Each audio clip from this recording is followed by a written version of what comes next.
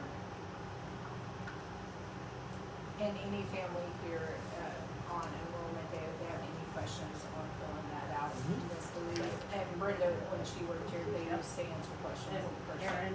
Erin can answer questions. We do have a new kitchen employee, so she'll be there to learn the ropes, but we're not gonna have her answering the questions at that time. And this is also available online. Currently down for maintenance, I did check Friday.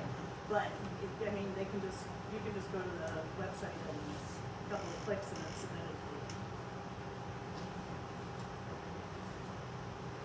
So when do we need to vote on this topic? In a few minutes.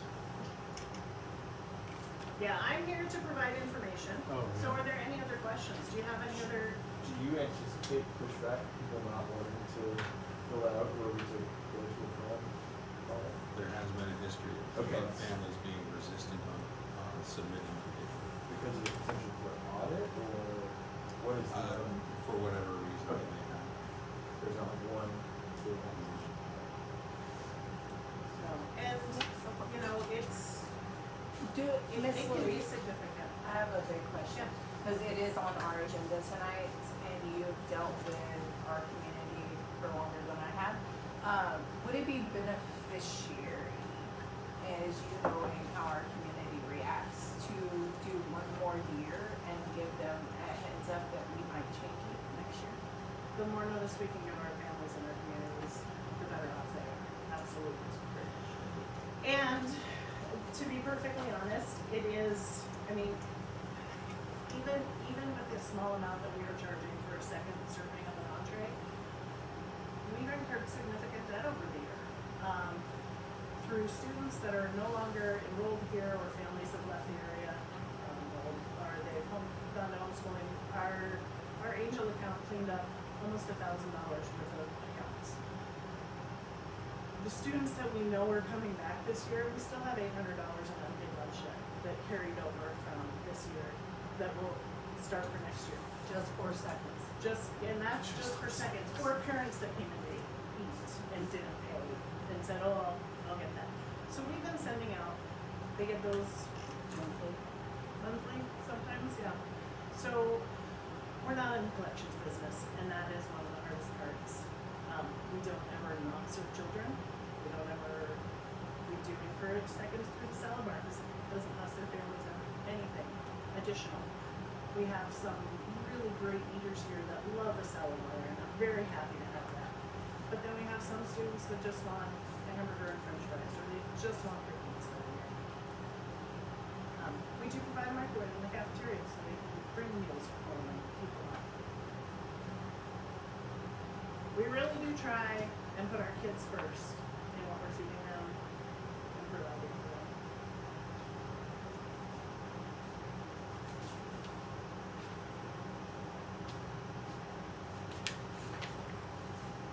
Thank you.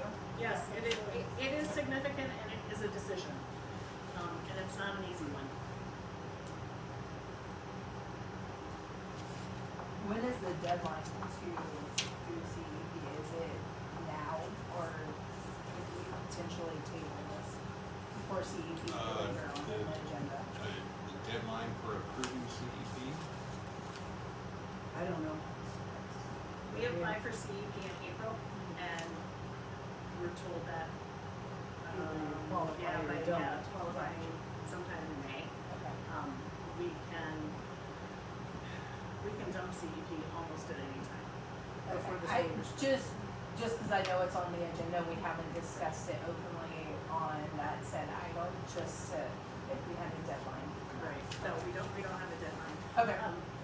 But I would say that boy, if you guys vote to drop CEP now, we need to start letting parents know that immediately. I think that having another year, even though it is a financial burden for our school, gives us the opportunity to have parents understand that it does have a significant impact and that there will be some changes next year. At least speaking for myself, and I should have caught this, I did not read between the lines well. I would not be comfortable voting on this tonight. There's too many implications, there's too. No, that's why I asked about the. Yeah, no, I know, I'm just saying, it's on the agenda, I don't know what I was thinking, but not the right thing. And so I appreciate you coming and all of the information, and, I mean, if I was forced to vote, because I do think the right thing to do is to work to get off of CEP. But there's a lot to that, I don't think certainly a lot of things I know I don't understand well enough to vote on it in good conscience right now, and I think if I was forced to vote tonight, I would vote to stick with the plan for this year and make sure between now and decision time next year, we do a lot of homework and work as a community, as a school district to make a good decision. I do need to add one more thing that isn't listed in here anywhere, and that is the fact that CEP is based off of direct certification. So it's the number of students in our area that are receiving federal aid currently. That does change, and it changes for individual schools. And in past years, we've had only elementary receive CEP. It takes, I think, 40% to receive the 50-50 reimbursement rate. And so there's no guarantee that high school, middle school, or elementary school would have a high enough population ratio to receive. When do we learn that? We learn that in April. When Every she April. fills out the paperwork, it tells her. So we know for the coming school year, We know for the coming qualify. school year that we qualify at the 50-50 rate, 50 rate. And then next April, we would check again. But if we tell parents in April and May that it's gonna be changing, that's a longer window for them to Get prepared for the next school think, year. yeah, to be prepared for it. Nobody wants to be blindsided with additional fees at the beginning of But the yeah, school they got a year. budget for. Right. For me, myself, I can only speak for myself. For Grace, I would have to pay one student lunch and breakfast, $701.25, and that's if she never does the second. Right, So- right. So you're looking at $800 per school year. Right. Or, you know, we have some teachers in here that have more than one student, and that's, suddenly you're asking them for an additional $1,400. Or 2,800 if you have 4 children. Yeah. So it's a big budget item, that's why I was wondering, you know the community a little bit better than I do, you've been here longer, you're in the kitchen program, so you know how that's perceived. Yes, and it is tough on our families. It doesn't seem significant, but it is an amount that needs to be thoughtfully addressed and not hurried into. I guess that'd be a question I have is, do we feel like the Fran, Also, remember, we can have further discussion about this when it comes to CUP, right now it's just a discussion. yeah, Okay, no. Just double check. yeah, no, I'm just curious if, so having a process established for the Fran program, in an ideal world, it's scheduled such that it's open to those that really need help, and, but those things don't always hit the mark. I'm curious if it makes sense for that. It hits the families hardest that miss it by just a little bit. Because if there's a struggle, if there's a financial struggle in the family, but you have 2 employed people, this can be a significant impact on the family budget. Did that answer the question? Yeah, well, I just wonder if it makes sense for that at all, 'cause I don't. Yeah, we have a few families that this is really gonna, It might hit. break 'em. Yeah. The extra coming out of the under the CUP could potentially be catastrophic. Well, and the other I wonder about is how much some people probably won't do. We'll have some folks that do not submit paperwork. And I would imagine this would lead to our uncollected debt increasing. There is a potential for Which is- increasing uncollected debt. We have the ability, in the case of a student that we know has a hardship and a parent won't fill it out, you know, there is a little bit of wiggle room there where we can help a student, you know. A student that has a parent that we know isn't working or a parent that is ill, we can fill out an application on their behalf. The superintendent can fill out an application. So by having good communication with our students, we can find out if there is somebody struggling to make sure they are still getting this. If it doesn't get filled out at that registration at the beginning of the school year, could a parent be like, whatever, I was overwhelmed, sending people, can they do it? They can do it. It's a rolling, it's. Yeah, it's a rolling thing, Cool. yep. Yeah, cause I mean, that's something that we're gonna have to think through if we were gonna go that way, cause I do think uncollected debt probably gonna be substantially higher than it is now, I would approach it. And so, either way, we have to deal with it as a district. You know, it's one of those things, in life, every choice you have comes with a bag of problems, Yeah. which is a bag. That uncollected debt is offset. Potential. Increase in reimbursement. Well, yeah, who's to say? Yeah, I don't know accounting what, like, if that does. You would think, Same but- place. I don't know if it would cost a drastic change or if it would be just doubling the income. Right, You know, that's kind of, I don't know if it makes sense for that, like. This is challenging enough, this might sound silly, but this could be something that we inform the committee on to really dive I into this think- ahead of next year. Possibly we should send a survey to families. I think, surveying, because I know one issue last year with the family member, they got the free lunch before, so now the single mother was like, I don't want you getting seconds because I can't afford any more on the budget, you just eat your free. Where before, he could have got first and seconds and paid that one. So it's And kind of a catch-22 I in a lot of also- situations. Seems that some of our parents tell our kids, cause I forgot that the salad bar is for their seconds, it's free. Free. They can go and have another salad. Yeah. I forgot about that. I thought seconds were seconds and like if they went and got a second salad, you had to pay the seconds for that, so. Yeah, I didn't, that was good information because I think that could help out on those, like you just said, the parents who are like, I can't afford seconds, but you can go get the fruit and the salad bar. Or and something, if you're, Yeah. if you're truly hungry, you're gonna eat the Yeah. salad. But that's good information to give to that. I think we should do a survey, not only, I think you should hit it from all angles, on the website, on Facebook, and maybe people you know that don't do either one of those, they get a mail copy and email. Well, usually we do a survey in the office and they I can. know, but how many come in and get it. people actually fill them out in the office? I do. I never have. If I I do do. them online. I have a big question, I don't know if it's handy for you guys, but, what is our current budget for the kitchen? Are we in the hole or are we? Yeah, how much are we in the hole?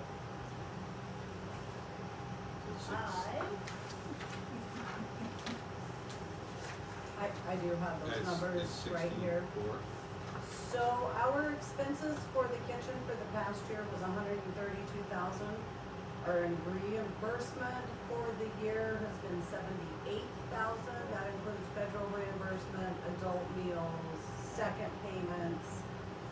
We are still waiting on our May payment. We have not received that. I'm waiting on the June treasurer's report to get the final numbers there. So roughly $50,000 to $60,000. And many schools are over $100,000 in the hole. Yes. It's something that is impacting every school everywhere. The food service. Price of food goes up. price of fuel goes up, it impacts us. And, We all know that a trip to the grocery store pretty much is ridiculous anymore. I almost do wonder if it's worth forming a committee. It'd be interesting to talk to, I, to reach out to a bunch of other districts and understand what they're doing and their, especially similar sized schools across the state and see how they're doing with this, and especially talking to some schools that are in Fram and understanding perception and pros and cons of each. I see the wisdom in forming a committee to explore the options. Some clerks I have talked to have, said that they are incorporating into their general budget monies Right. to support the food service. I mean, in this situation, you either plan for it and incorporate it, or it's Or you're not offering a food service. You're not offering children meals. Everybody has to bring it from home. There is schools in Texas that do that. I was There's a shocked. few in Montana that no longer have a food service program, and families have to send their kids food, and they don't send anything, that kid has nothing. And I mean, that's, I think, important perspective to think about. Well, there's hard decisions in looking at how to burden families, but at the same time, want to make sure we don't end up in that situation where hopefully we can get these good meals. Can I have you guys pause on the committee and we'll discuss that when it comes to the CEP, so we Yeah. can formally do that Okay. in the right order? Oh yeah, well, it's just discussion. We're not making any motions or we're just contemplating ideas. That's the point of the discussion, right? I turned it up there. Yeah, thank you. It's just a major hot flash right now.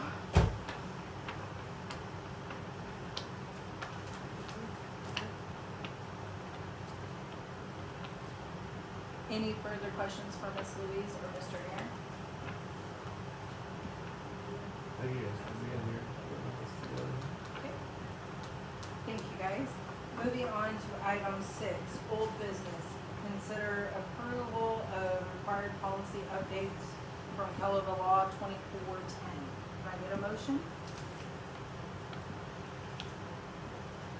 Motion to approve agenda item 6A, policy update, school board policy 2410. Can I get a second? Second? Public discussion? Mr. Ramsey, the floor is yours. Right, so remember, this policy was updated in June 2025 due to legislative changes, and also in August of 2025 after the state of Montana settled a lawsuit by requiring school districts to provide free and appropriate public education to special education students up until the age of 22. This change is reflected in this version of this policy. OPI has issued updated graduation guidance, added an additional question to the high school graduation questions portion of IEPs, and an exit code for districts to use. Districts can indicate by checking the box that a student will receive some sort of credential other than a high school diploma. Okay, so again, this policy applies to students who are IEP students who, for the reasons of their disability, are not able to achieve high school diploma status. As we left it last time, we have to decide, the board has to decide what that certificate would be called in the event we were to have one of those students, one or more of those students at our school. As a reminder, I believe it's between 30 and 40 students statewide that this impacted last school year. The options for that certificate are certificate of completion, achievement, attendance, or something else that the board decides.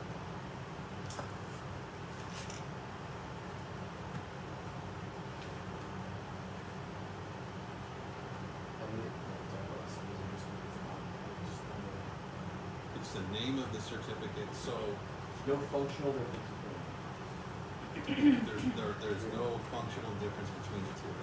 It is a certificate that says this student, Yep. they didn't meet the graduation requirements, or an IEP student, they didn't meet the graduation requirements because their disability is such that they were never going to school. Right. Definitely not necessary. I have one question. Because it does say choose one, but it says or identify a name. Can we Yes. just have all three?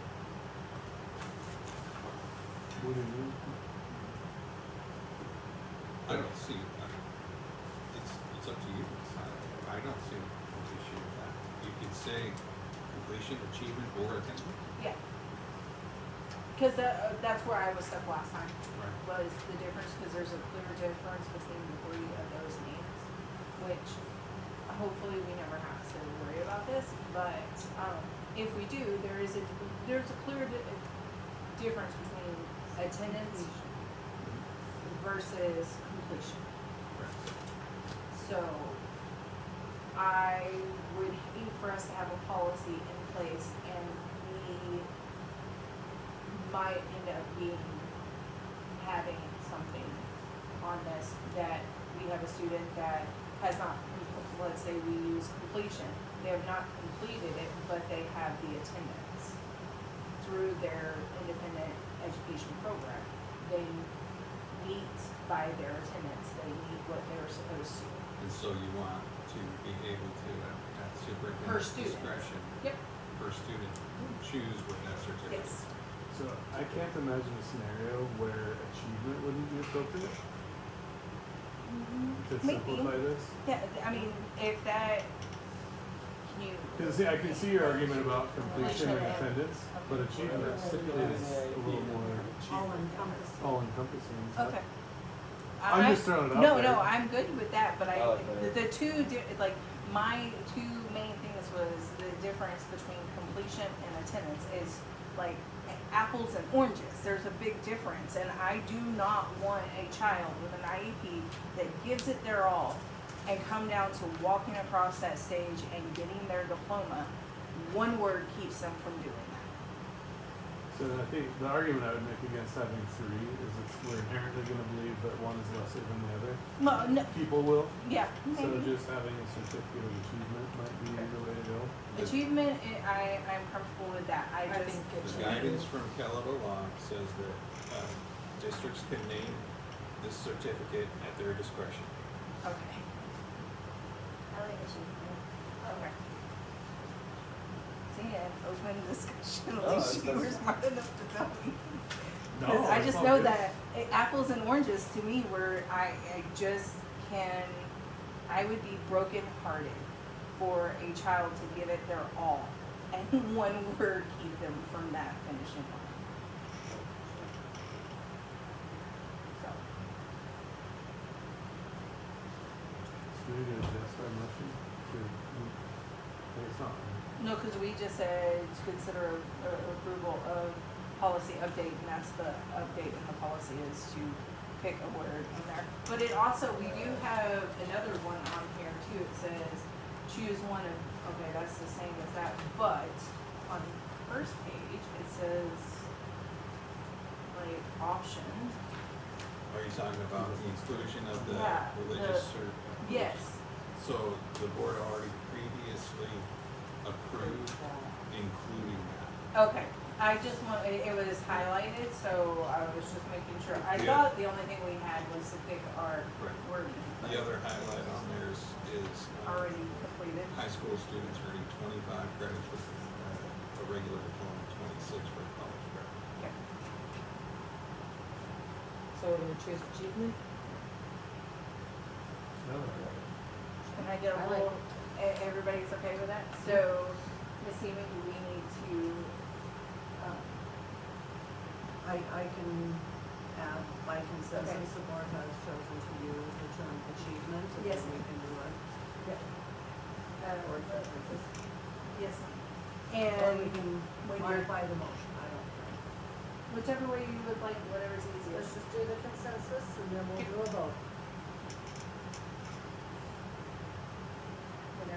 do a vote. We'll do one for you. Okay, trustee Bass, Aye. trustee Bosker, Yes. co-chair Miskowitz, vice chair Oldenburg, Aye. trustee Ramsey. Aye. Can we take a we're gonna take a 5-minute break.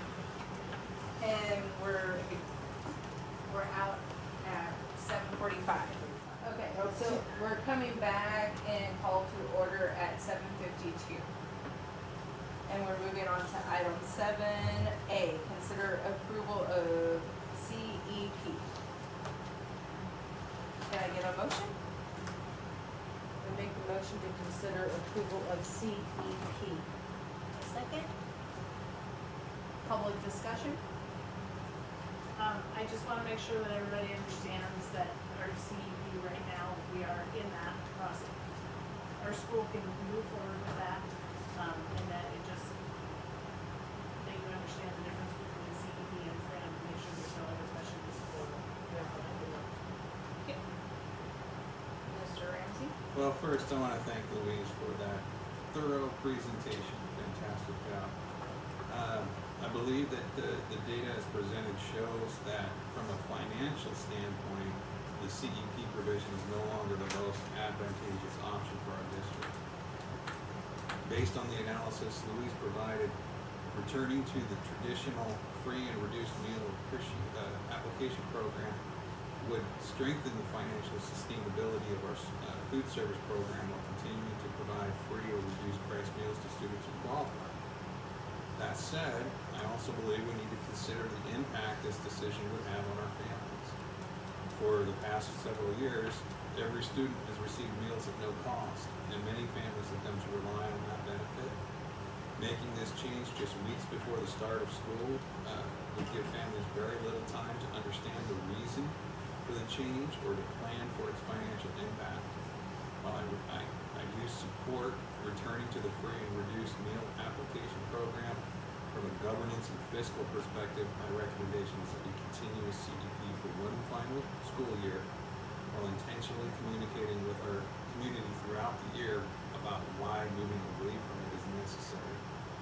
Although this will continue to place some financial strain on the district for another year, I believe providing our families with adequate notice and a transparent transition process will strengthen community trust and make for a more successful implementation when the change does occur. And as your board chair, I would recommend that we either A, table this or make a decision tonight to go approve this for this year and put a committee together tonight, and then we can look into further years.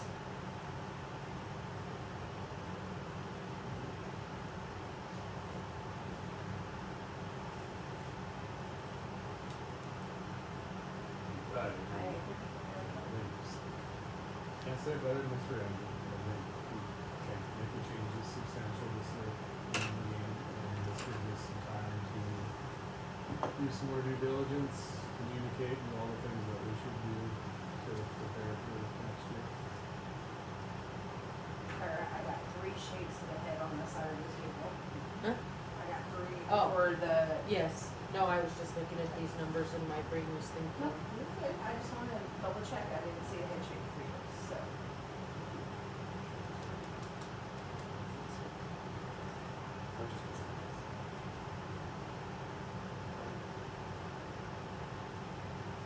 Any further discussion? How do the income thresholds change year to year for Yes. different? What is the income threshold? That's on the sheet in your packet. I was looking for it. It's, I think we included. It's the very last page. Very last. Here, Here we go. Household, yeah, I got it. I've got it online Here, here. I have the same. Oh. so Eligibility guidelines, got it. It is based on household size and income. From the federal poverty level. And if you added a retiree, their income is on it. They want you to add that. in. Like your father-in-law? 130%. So you have to add his income to yours? Yes. Because they're considered. Because it is a household They are a and it is member within considered a contributing. Well, you guys technically live in 2 separate houses. Well, technically Louise, do we, not. Insurance says we do not. Do we have historical data on this? Do you know from past years what the threshold was? I have Insurance. 3 or 4 years worth of historical data in the kitchen. You don't need to get it right now. What's the threshold for family? I'm wondering if the threshold has increased.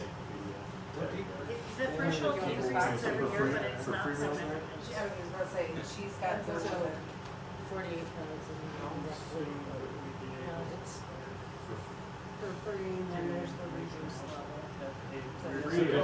This is if This is the for entire free, yeah. household annual income is that, that's what you have to hit to qualify for Yeah. free. but that's for free, and then a reduce is for that. Yeah, that is staggering.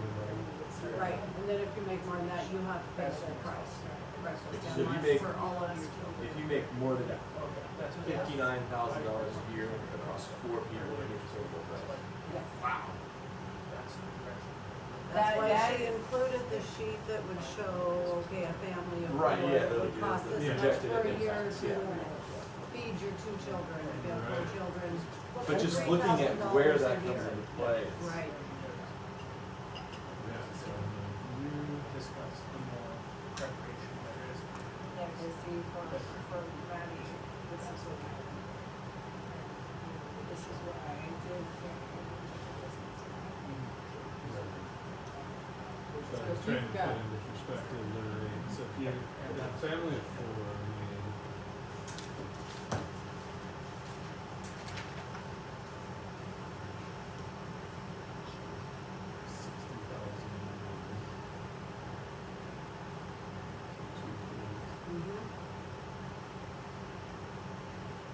The reason we get CEP is because 40% of our families don't make that.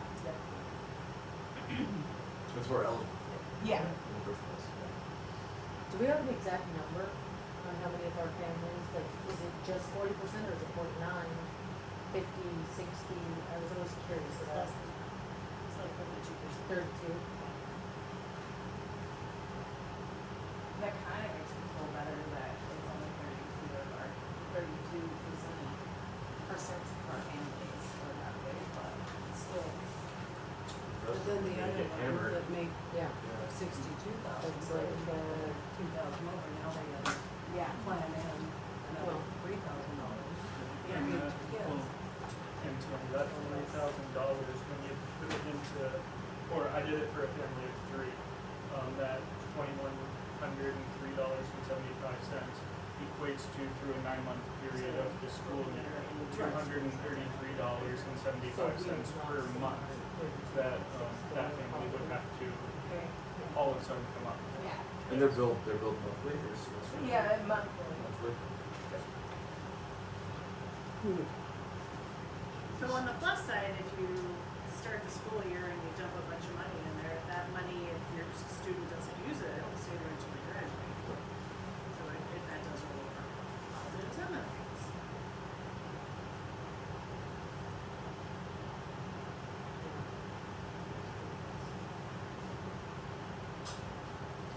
Do you need to amend your motion to reflect the formation of the committee? No, But I think we can hold off. I think we need to do homework prior to, yeah, there's no way we can just let them know tomorrow that they're gonna have this big fee. no. You see, what I recommended was that we either A, vote yes for this year, and I said just as the board chair, I would recommend that we do Yeah. either yes for this year or table it. And you guys can have more information if that's where you want it. And then to form a committee so that we could be educated for next year. yeah, I would suggest we hold off on forming the committee and talk about that next month, whether there's different ways And to so- get information. Which it might be a great way, I guess I suggested it, but, Sorry. no, So it comes out of the general fund, this 50 to 60 will come out of the general. So I think we really need to buckle down with money that's spent in the general fund to make sure we're not sitting in this situation next year, no extras, in my opinion. No extras, like if we need a bunch of new books, sorry, we're just gonna have to not buy books, or we need this so that we already know we're gonna need 60 grand out of the general fund. So just like when you pinch at home, you heard me in the grocery store the other day, no, you're not getting that. That's a lot of money. That's most people's household income. Well, and the other side is how do you feel about, obviously, suspect it happened, it's a tough thing, but how we've been navigating the salad bar only for seconds, like those associated policies that, is there any room to be in there, or are we pretty, Okay. That would be an operational decision on my end. Say No. firsts and no seconds through the entree line. So, when we, put out our information that we get, which I guess I could look into as well, which is printed off all of our stuff, that we get at for student enrollment, do we already have something that set up, like, this is how much it'll be for seconds, and do we have the information on it that says, salad bar seconds, or pay for? We do not have a welcome back to school nutrition letter at this point. Because of tonight's meeting. Okay. However, that would, and as a school board, if we're sticking with CEP, I would assume, and good for clarification, that we would continue operationally what we did this year, that if there's a student that comes back for a second entree or an additional meal, something like that, there's a charge for that, but there would be a charge for going through the salad bar second time, so those are two veggies, that's the encouraged calorie consumption. Right. On that would be. And students are reminded of that, because also along with that, like, let's say I made some really good chicken Alfredo, right? And someone gets their seconds, and then they come back and they're like, man, I'm still hungry. I do not give out theirs, but I can tell them, hey, the salad bar is free to go through as many times as you want. You can eat all of that stuff until you're full. And so there's always options for a student to be able to be filled that doesn't include coming through Yeah. the See, line. you over and over. guys say it to the students, but it's up to those students to come home and tell mom Right, and dad. yes. And that's where our line of communication, I think, is broken, because either A, they forget, or they really don't want mom and dad to know that that is a free option, because they'd rather have that other slice of pizza Oh, absolutely. versus that salad or those carrot sticks. You know, Right. I'm just speaking for my own kids. And the seconds, it's not a full portion, right? It's like half? It is a smaller portion than what first, because there's requirements for what we need to serve for first. And it also, for seconds, it does depend upon like, hey, am I serving the kindergarten or seconds, or am I serving the high school for seconds? Yeah. If we went to Fran, if we went back, would it be 2 full servings? That would absolutely be something for the board to discuss. Yeah. And But under CEP, there's no way we can, it has to be a smaller And, second. there's a fine line there with, the required calorie servings and the amount we charge, because an a la carte serving does not fall under the calories that are required for the federal reimbursement. So there is a little room. but if we were to serve a full seconds, we would have to charge more, because we would have to That money has to get come in from somewhere. reimbursed for that full meal that we just get. Unfortunately, that money has to come from somebody. You can't go into Town Pump and go, man, I really love this slice of pizza, and like another one. They're gonna look at you like you're crazy. They're gonna say, yeah, it's $5.99, and I'll give it to you. We obviously don't run a for-profit business, but we do try and stay out of the red as much as possible. Yeah. have we looked at grant options, so there, it seems like this would be the type of thing that would be just within the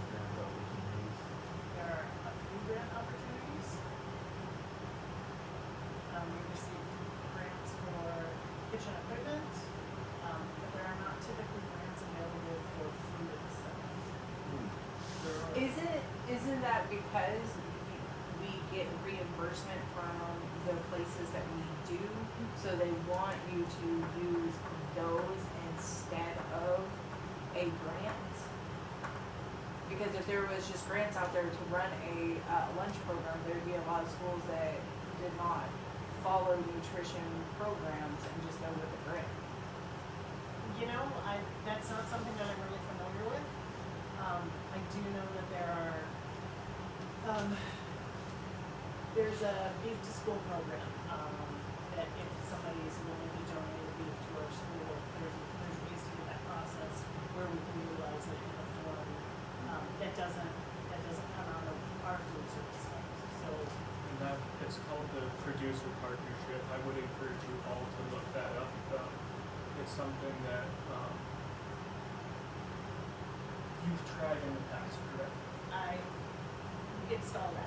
Yeah, it's stalled out in the past, and I got some information on it previous in this past month at the conference that I attended, and it's a great opportunity to be able, if a rancher is willing to donate, or even if we were to partner with restaurant, the restaurant gets all of the choice cuts, but we get like some ground meat out of it. So then we don't have to incur the cost of buying hundreds upon hundreds of pounds of beef. Maybe even if it's, a few hundred pounds, it's still beef that the school gets. Not only that is with little to no cost, but it's also beef that we can say, hey, this is Montana beef, this is stuff that this is local, this is good stuff that the kids can say, hey, this is really good, this is something that we go out and see every day, and it's a great opportunity that could make a difference financially and just for the food for the kids. So it's like producer partnership? The producer partnership, yes. There's also a federal opportunity that Montana has recently signed on to that I learned about. We'll be doing a training later this month to learn more about it. So I haven't mentioned it yet, just got it. That allows families to donate to schools and take a tax write-off to the maximum level. I believe it's $1,700 per family. Previously, schools haven't been able to participate in that. They haven't been able to donate to schools and get the write-off, but they've opened it up to schools. So I'll have more information on that in August. But that's something that's going to happen as well. Are we ready for vote? Yes. You guys are okay with voting on approving the CEP for this year? Yes, that is what we were looking for. That is the motion. Yes. Ms. Amy, you're good. Okay, trustee Bass, Aye. trustee Bosker, Yes. board chair Miskowitz. Yes. Vice chair Oldenburg, trustee Ramsey. I, Okay, all motion carries. Thank you guys both for being here for a discussion on that. Item 7B, consider approval for school year it says 25-26. It's a typo. Okay, for 26-27 Montana High School Association membership. Motion to approve item 7B. MHSA membership for the Denver School Board. second, Public comment? Mr. Ramsey, the board, discussion is yours. Okay, so each year the board is asked to approve Knoxville High School's membership in the Montana High School Association.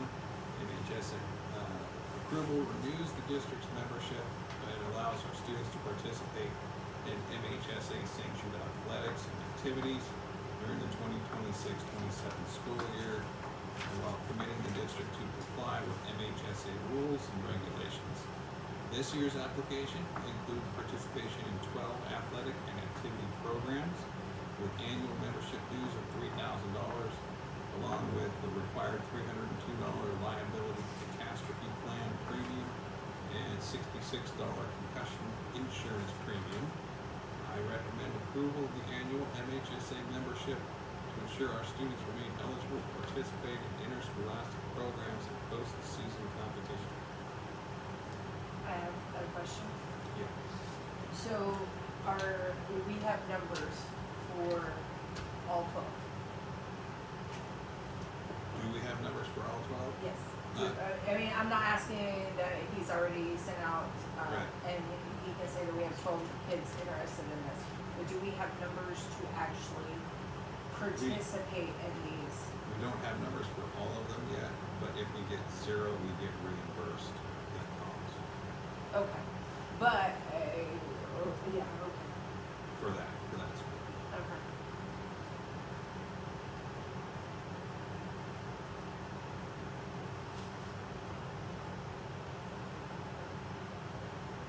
We're still co-oping baseball, softball, wrestling. Yes.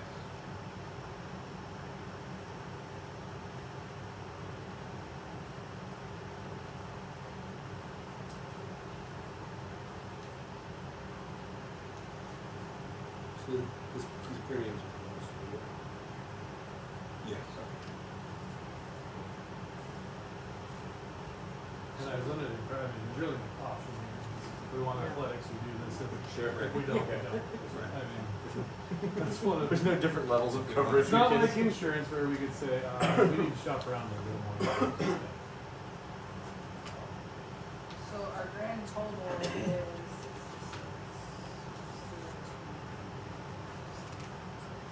It's the same as last year, the cost has not gone up for like 5 years. I was just adding up the Right, numbers in right. my head. So instead of sweetener, there's salt in here. That's what I just realized. Yes, it's Gatorade. That's what Poor Prince Grade. decision. Rhonda, okay, yeah. Is there any further Nice. discussion? That's good.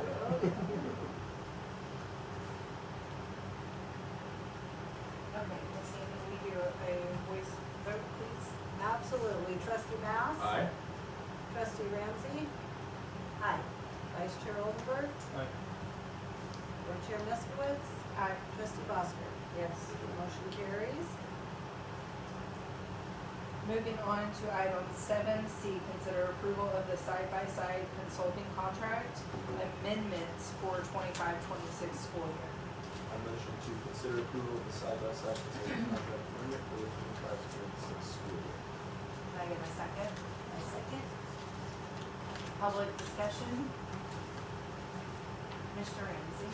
Okay, so this is the proposed contract revision that adjusts only the scope of services that are highlighted in yellow on pages 5 and 6 from the 25-26 side-by-side education consulting contract that we had. Specifically, it increases on-site consultation and implementation support from 14 to 15 days, while reducing on-site training and ongoing professional development from 8 days to 5 days, including the elimination of 2 higher cost training days. Those revisions better align with the consultant's time and with our implementation needs, while reducing the overall contract cost from $78,050 to $69,550, a savings of $8,500, with all other terms and conditions remaining unchanged. I have a big question. Yeah. One, our school year is already over. True. Why do we have to approve a reduction? Change to the contract. What's an annual It's changed, contract? it changed the rate of that. Hold up. It is an annual contract, but the year is already over. Yeah, this was due to snow days impacting one of the consultants. I get the reason why, but what I'm saying is the year's already over. We already got our refund. Why Make do that we have make to sense. do them then? Yes. So it's codified. Just so we've got it on Documentation. file, documentation for us and documentation for them as well. Okay. I usually, when you have a contract, you approve what you're going to get beforehand. You sign it, and when there's a refund, you get a refund check, and there's always like that page that says this and this and that. And, That's what this is basically, Okay. it's just in a different format. okay. But usually it's not at the, like, the contract doesn't even exist. We paid them upfront. No. No, we paid them We after. were- We pay them After month by service. month by the services provided So we at never that got a time. refund, we just didn't We get just billed didn't pay. for the full. Right. So we paid them less than what we were contracted to pay. So Okay, this that makes a amendment little bit more, okay, is that not makes, saying, this So is this does why provide we us only with- pay Yeah. this much, not this much. okay, that makes more sense. I thought we paid them all at once, and No. we were gonna get a refund, and I was like, This No. provides us with a bit of protection, so they can't come back and say the contract said. oh, thank You you. didn't pay us. Yeah, I just wanted to clarify. Okay, are we ready for the vote? No? Go ahead, Eric. We shouldn't need this amendment, No. but it's, yeah, when it's a, this nature of the contract, you get, it's basically time and services not to exceed, and so you get invoiced and, did they request this, or was this? They requested. Maybe they want coverage since they didn't fully provide the terms of the contract? Probably a Maybe. CYA Maybe both so. directions. Did Via review this? Yes. And she's comfortable with it this way? We'll put her up in the letter, probably. That's okay, we're gonna move on to our vote, Ms. Haney. Trustee Bass? Aye. Trustee Bosker? Yes. Board Chair Miskowitz? Yes. Vice Chair Oldenburg? Aye. Trustee Ramsey? Aye. Thank you. Okay, item 7D, consider approval of Montana School Board Association year 2026 annual meeting ballot items. I make a motion that we consider approval of Montana High School, or, Well, we're wait, gonna vote, Oh. right? So we're going to approve to vote on our ballot tonight. so that's what it is. Yes. Okay. So I make Just say I make a motion to approve MTSBA 2026 annual meeting ballot items. There we go. That'll work. Do we have a second? I second. Public discussion? Board discussion? Oh, you said board discussion. I'm sorry. Okay. So the agenda item provides the board an opportunity to take official action on the MTSBA 2026 annual meeting ballot items. MTSBA conducts certain association business through an annual electronic voting process, and each member district is asked to review the ballot items and discuss them at a public board meeting and determine the district's official position on each item. And so tonight, the board will consider each of the matters presented in the 2026 annual meeting booklet, including the MTSBA principles and guidelines, foundational elements, fiscal year 28 dues revenue estimate, proposed bylaw amendments, and the 2027 legislative gap analysis resolution, and the association officer and representative elections. Following the board's actions, the board chair or district clerk will submit the district's official votes electronically to MTSBA on behalf of the board prior to the July 31 deadline. And you were provided both the MTSBA information packet as well as the ballot. When you go and look through the ballot, item 3 is the first voting item, which is approving the NTSBA principles and guidelines as presented in the packet. So, I don't know how you wanna go through the ballot items. I gotta take notes, because if I have to submit this, I got you over here. okay. Oh, you're awesome, thank you.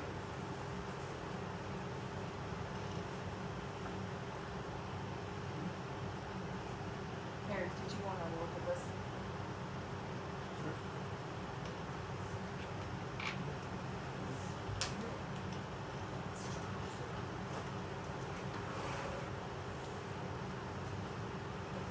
Does everybody? I asked that and then I look up and I see you on the smallest screen of them. Maybe you got a big copy? No, I don't. But Mr. Ramsey does. On the ballot, I have one copy of the ballot. I can see it here too. So we're just gonna vote as a whole, as a board, Yep. one time? Yes, we can only vote one time and it is. Well, I just mean, it's not an individual, we're just doing one. Yes. Well, we're never gonna all agree. Just kidding.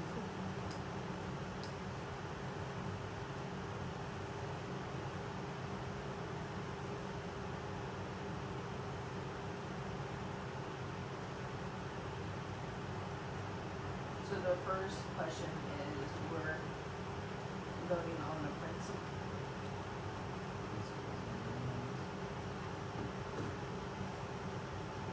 And what is the vote, What is the ballot say? ballot say? Please indicate whether your school district supports or opposes the MTSBA principles and guidelines as presented.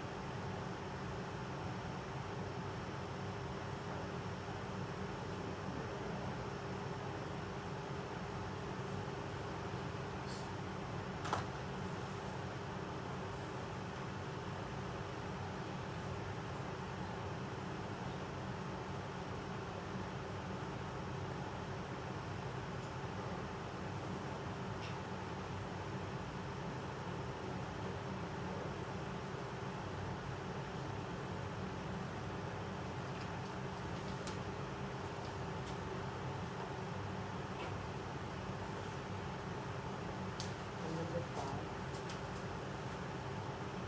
On number 5, do Yeah. you know what the dues are projected for the, I don't remember seeing that in there. So on number 5, Kyrie, you're not voting on the district's dues. This is the dues revenue estimate. Yeah.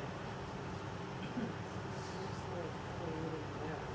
So, looks like number eight's the only one. The only one, there's a choice between two Yes. items is number 8. Do you have guidance on that? I do not know anything about it. Good next step. There is the ability to abstain from even one ballot item. I don't know what number 8 says. Number 8 says,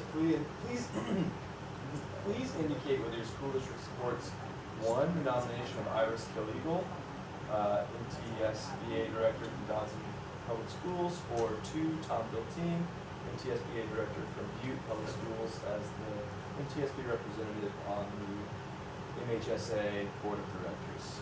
Okay, so we're picking who's gonna be their board of directors, or we're picking The who's? representative on the Board of Directors. It says Iris and Tom are both jointly and unanimously nominated by the MTSBA Board of Directors. And so our options are we approve One or the other. Iris or Bill, or we abstain from voting on the issue.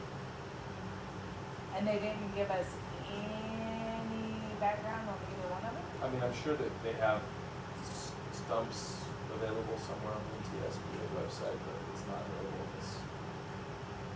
Well, just for the record, this is the very first time I've ever been involved in a vote for MTSB. Does it have to be done tonight? By Yes, July July 31. 30th. There is the option to abstain from the ballot. I mean, I would feel best with abstaining that one, not knowing anything about it. Either one of them. Yeah. We could research and reconvene before the 29th, but I don't know if that's Ernie? I mean, I kind of feel that way about the entire thing, Yeah, to be honest. I mean, I kind of, or we can sit here and study it all night. Okay, well, here's an It's option. kind of, We have the option to Zoom, so I can, if you guys wanna look at this further, like a week out, and then we can all Zoom in, and you guys, and it would be one item on the agenda, we can do that, if that's what you guys would like, or we can sustain from participating in it all. Is it a bad look for the district to abstain from the entire, would you? I think in the past, our superintendent has just made the decision of what the vote's going to be. It- You can give Mr. Ramsey the authority to. Yeah, And 'cause when this ballot came out, I started looking at the ballot and started filling it, and I'm like, wait, the board has to make these decisions.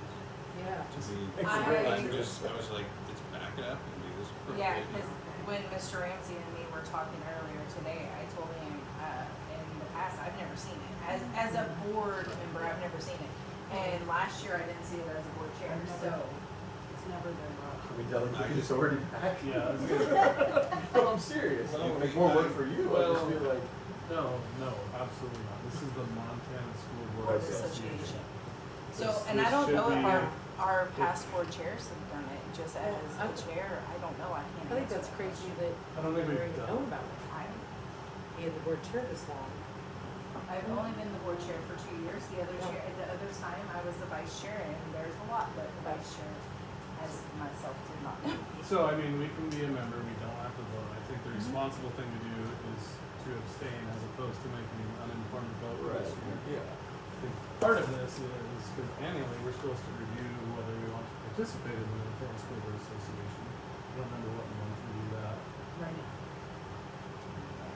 Whether we Yeah, we'll get our due bill here pretty pay our soon. dues, Yeah. and whether we're gonna be participating. That was part of claims, they have to be paid by July 15th. Don't we usually have, its own Not agenda item of if necessarily, we are gonna be part of the, Normally it just is what you choose, or a membership, because of your What- board, you pay their dues. Yeah. But we can definitely start doing it, so you, as a board, Is it decide com- if you're going to be part of. precisely. Yeah, I thought it was coming up that we would decide and have a discussion on the services we got and what we thought about them. Yeah. I'll put it on the map. You have your master electronic thing, So in May or June, Yeah. that should be a board agenda item. and then I'll put it Because on the there, dues are due. on July my 15th. How many years have we It's been due, in it? it's For due as in, long As as, long as Miss, Tammy, when is it due, in July or June? July. The payment is due Yeah. in July. So the June meeting should be. and how much do we pay them? It's $3,700. Once a year?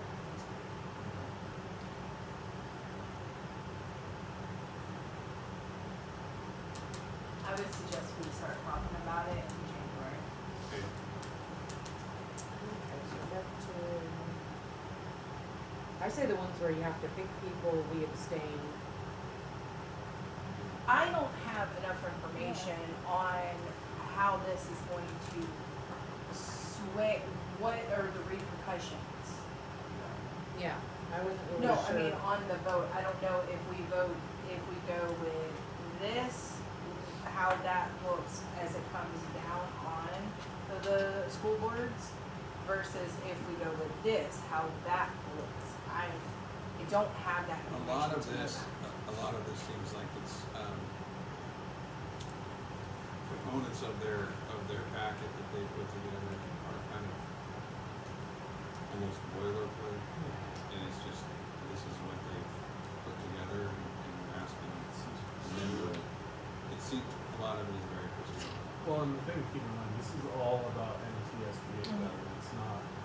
Correct. And But see, we get a vote because we're a part of. Yeah, we're a member of the Yeah, organization. yeah, Precisely. so that we, like, we keep them on what our, how we would like Montana School Board Association to be. Right, but they've met and come up with their organizational DNA or what, that's. Yeah, that's how they do their policies too. Yeah. Yeah.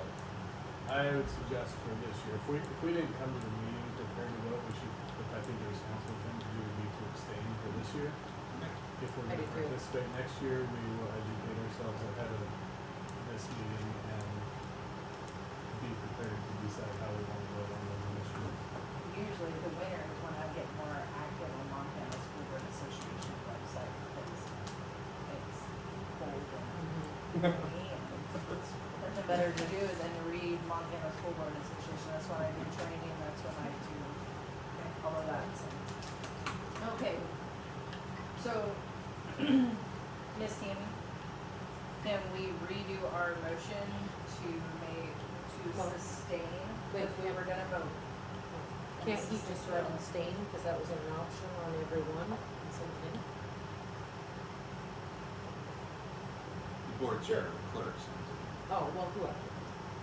Is- Or do you So want a that motion? is Okay, your That is decision your decision. to Well, vote, or do you to Or it's just abstain, non-response, yeah. then well, I can just get on there and just do the thing as sustained from it all. That means at least they know that we looked at it That's- instead yeah. of, yeah. Rather than us just not doing it.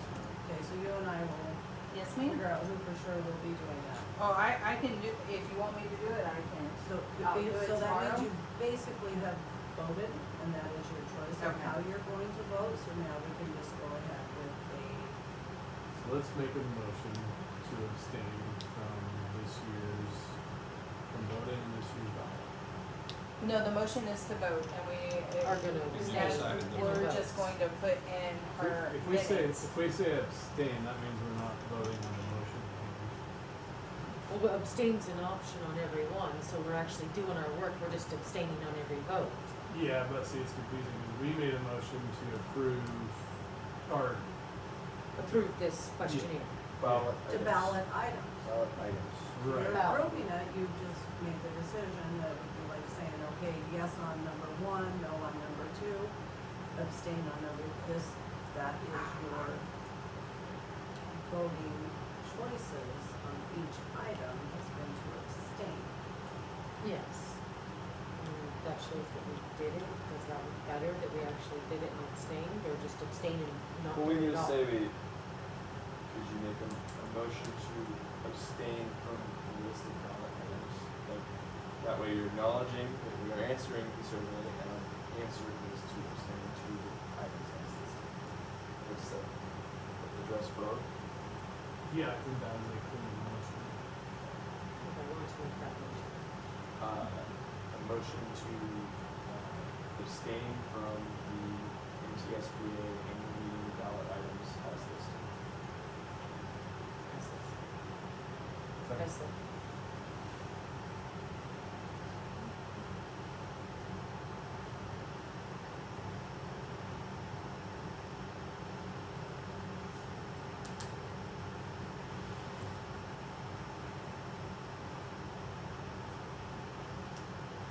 So do you need another second or?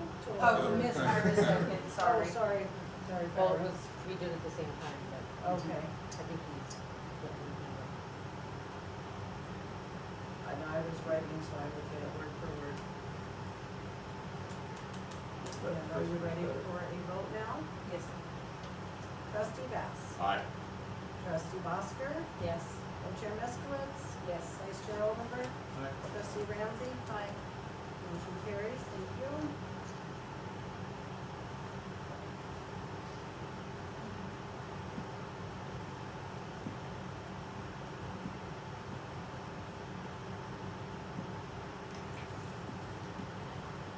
And I'll get that done tonight, Miss Tammy. All right. Item 7E, approval of the Montana School Property and Liability Insurance.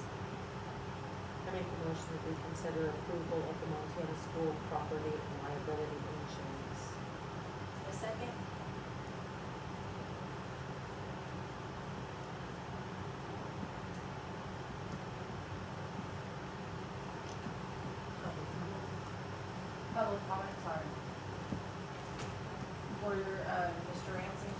So this is the Montana insurance proposal for this year. This is essentially the same proposal as we've had at MSP. We've had it for quite some time. The overall cost actually went down by $400. $400.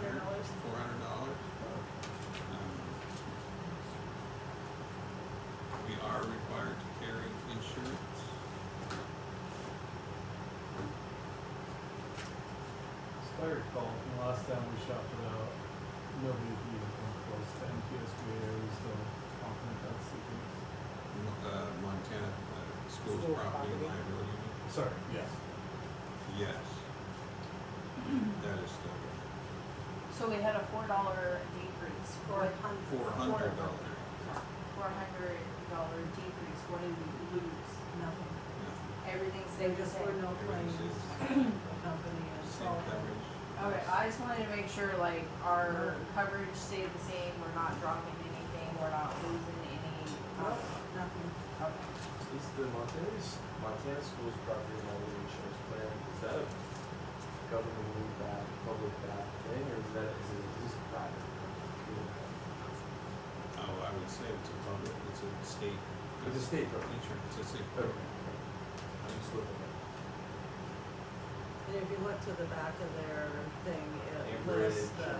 Yeah, it tells you all across the. all the members of it in the schools. I guess I was building up to those Oh, schools great. for Ambridge Insurance Company. Someone else, curious how it's structured.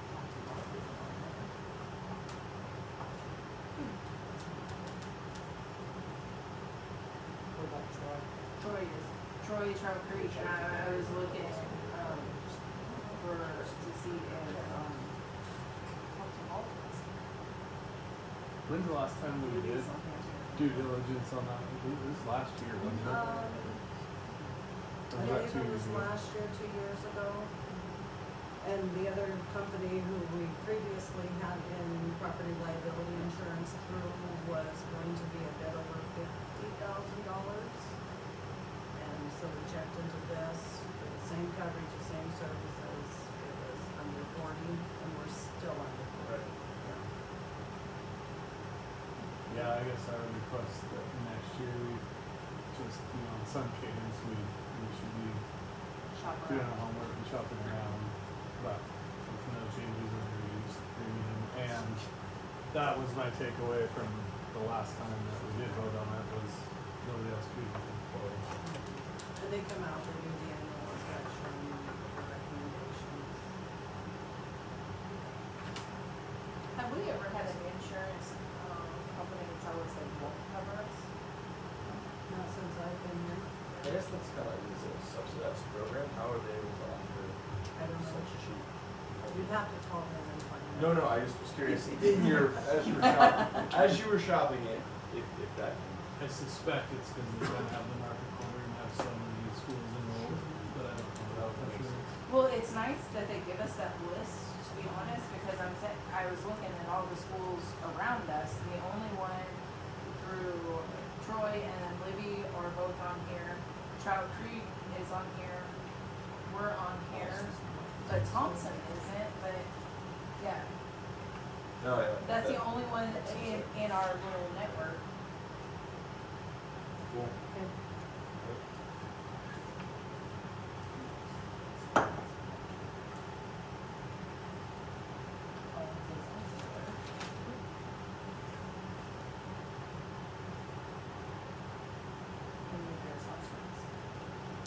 We're ready for vote? Yes.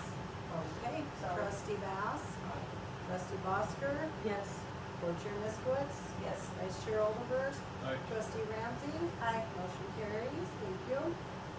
Item 7F, consider appointing and approval of the Cabinet Mountain Cooperative Board Representative. I make a motion that we consider appointment and approval of Cabinet Mountain Cooperative Board Representative. A second?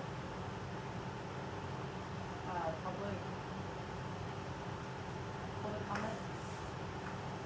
Mr. Ramsey.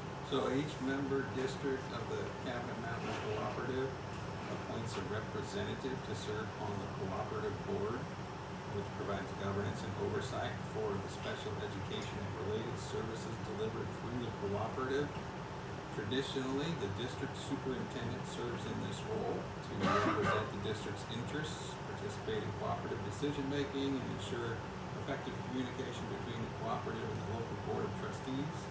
Although the board can choose a trustee to take the position, but I recommend that the board appoint the superintendent as Knox Public Schools representative for the 26-27 school year. I always thought that the superintendent was automatically, I've never seen this go in front of the board, Nope, it's supposed to go in front of the board. to and it be never appointed. has. Correct. This is another one of the previous. Oh We're dear. learning so much. That's cool though. I mean, I If I am your representative, I should be appointed by you. Yes. I always wondered that. just thought it was part of the superintendent's job. Hot Springs sends a trustee.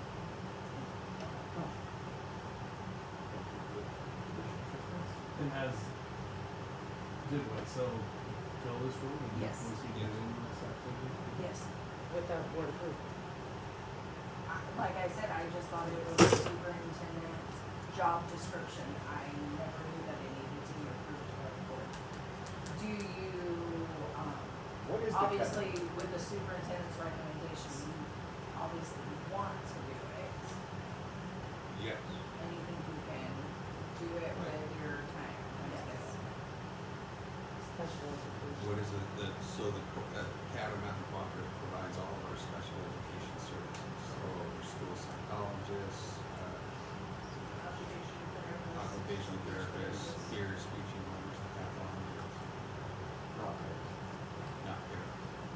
And me personally, as a trustee, I think that with the HIPAA laws and also our policy 1510, I don't think it would be a right position for a trustee to sit. Just as the board chair, that's my opinion. I think it's just like any other board, they can't discuss. Correct, but you would talk, or my understanding, would we not have to talk to our special ed instructors? Not necessarily, because it's about The the co-op. co-op Yeah. business. Then Not as the Right, board no, member, I- right, Yeah, as the board member, you go and you direct, the director of the co-op. but there's no communication with any staff members with you in your position as a co-op? Not anything outside the bounds of the co-op, policy. I was thinking if they had a question about co-op, they would come to our representative. And if they had a question as a staff member, come to if we were to sit a trustee, that would conflict with 1510. Even though they're talking about a whole different thing, that's still a sitting trustee. Yeah, but the co-op has a different set of policies. Oh. I feel comfortable with the Yeah, superintendent. me too. ready for a vote? Absolutely. Trustee Ramsey. Aye. Vice Chair Oldenburg. Aye. Board Chair Meskowitz. Aye. Trustee Bosker. Yes. Trustee Bass. Aye. Motion carries. Okay, moving on to item 7G. The motion needs to be as I say, unfortunately. We need a motion to consider opening of negotiations with our district court. So moved. There you go. Copy Smart. paste. Can I get a second? Second. Public discussion. Mr. Ramsey. Well, our district clerk will open negotiations with the board. So what I would like to ask for, I don't want an increase in my salary at all. Currently, I am grandfathered in for a $765 health insurance stipend. If I have insurance through a spouse, that is going to change, and I would now like to ask for the $950 insurance contribution instead. So $950 is what the district pays for every employee. So I was That- gonna ask, is that gonna be something like conversion? I guess so, because you have your employee. Well, because it's going from, okay, this, my stipend amount is $765, now I will be asking for $950 contribution towards health insurance contribution instead of the stipend. And the other thing I would like to ask for is, because it seems to be very difficult to get my vacation leave used, and as our auditor pointed out, that is a liability to the district to have too much vacation time on the books. If I could pay out over any hours over the law, the amount of time the law provides. Because Montana law, you can have, depending on how many years you work, say 200 hours of vacation before you're over that time, if I can pay out of any hours that is over that time, if the budget allows. Okay, Miss Tammy, I'm going to repeat exactly what you just asked so that I can type this up and send it to the full board. Okay, so you are opening negotiations, you would like the increase from $750, which is the grandfather stipend, to the $950, which the district contribution is on insurance. And you'd also like your vacation to be paid out over the law if it's budgeted. You would give me a max. You would give me an amount. No, because it will vary any time. If I can use my vacation time, it's like, okay, everything's done, I've got a free day, I will take that day off and use that vacation time. But as long as the workload demands me to be here, I'm going to be here. You know, the $765 is the current health insurance contribution, not $750. Oh, I thought you said something, sorry. What, you say what it is? What is the contribution, or, $765 is what I am currently receiving Okay. as a health insurance contribution. okay, Your contracts, are they all 1 year? I can't remember what that term is. 1 year terms. 1 year It's, terms. they're always 1 year And when terms does it expire? in May. when, yeah, when we receive the board. Well, June 30, the actual Yeah, 'cause we contract. just But then I'm re- rehired in May. When is your So contract is it- due, you said? Well, it's in- July 1.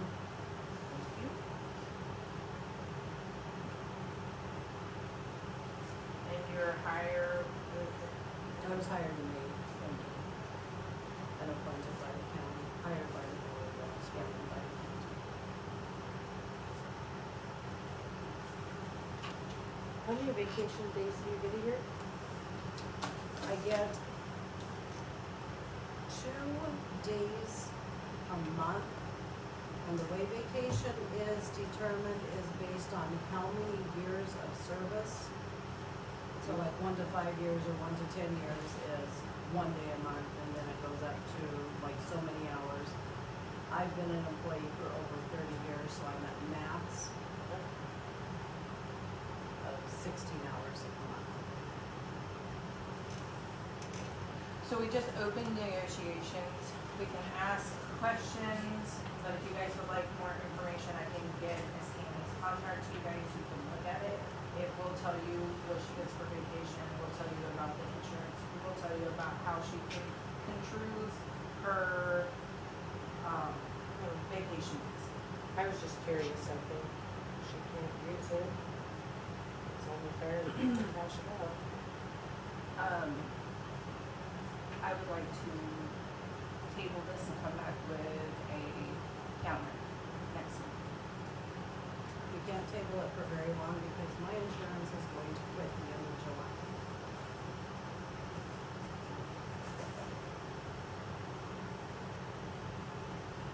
So, Okay, Caitlin, we're just Oh, so we're you just can opening, insurance we're just your opening husband. negotiations. So just got it. That was the Who motion. now has it back in yes, green, that is no longer negotiations. before. The reason why I would like to table it is I need my CBA book because there, and I say this, it has nothing to do with this thing, it's my CBA book. It tells me the laws because our negotiations with our teachers, I had to look into the stipend. There's a law that we did with the stipend, and there's also a law with vacation. So I can't I don't remember off the top of my head what those laws were. So No, for sure. I just wanna look at my CBA To make notes. The CBA and classified are separate. It's still a Montana law when we were looking into vacation, there is there's a cap on vacation to pay it off. We can either choose, and that's why I don't know what your contract says, I know what the CBA does.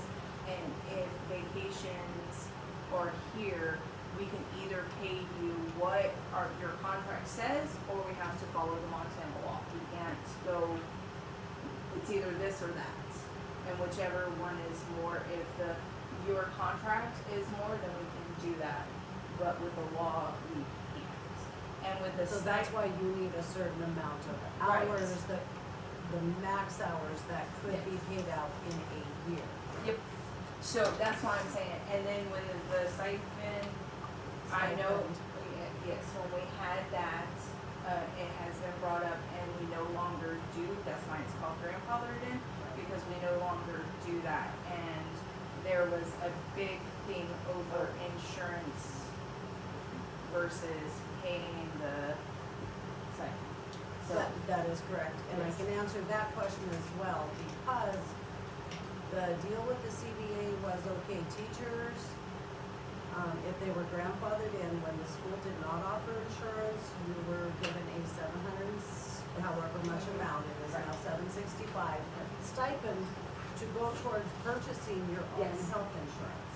and we did not make them show proof, If- and that was easy. And the classified have always had to show proof. So I've always, Oh. every year, provided proof that I have insurance through my husband's work. So you So just, I received that. I am no longer going to have that yeah, insurance. so you're just now- asking for us to For health roll you insurance over. instead of. Okay. She's just I- asking for the same thing that every other employee. I Yeah, just okay. want to be able to Now, I have- participate in the school insurance. Okay, I have a question. You're a contracted employee, do you not have that option when you do not have the option to take the stipend because you were grandfathered in? You now have the option to either A, participate in the insurance, or B, don't participate and you don't get nothing. And you don't get the stipend. Right.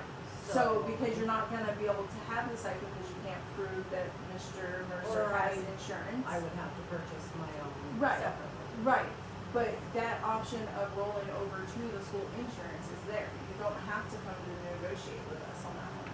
But it is in my contract that, go ahead, Mr. Ramsey. Her contract states that she's grandfathered into that stipend. It doesn't explicitly state that But One that, or the she other. gets the $950 insurance. Because I'm not a new employee.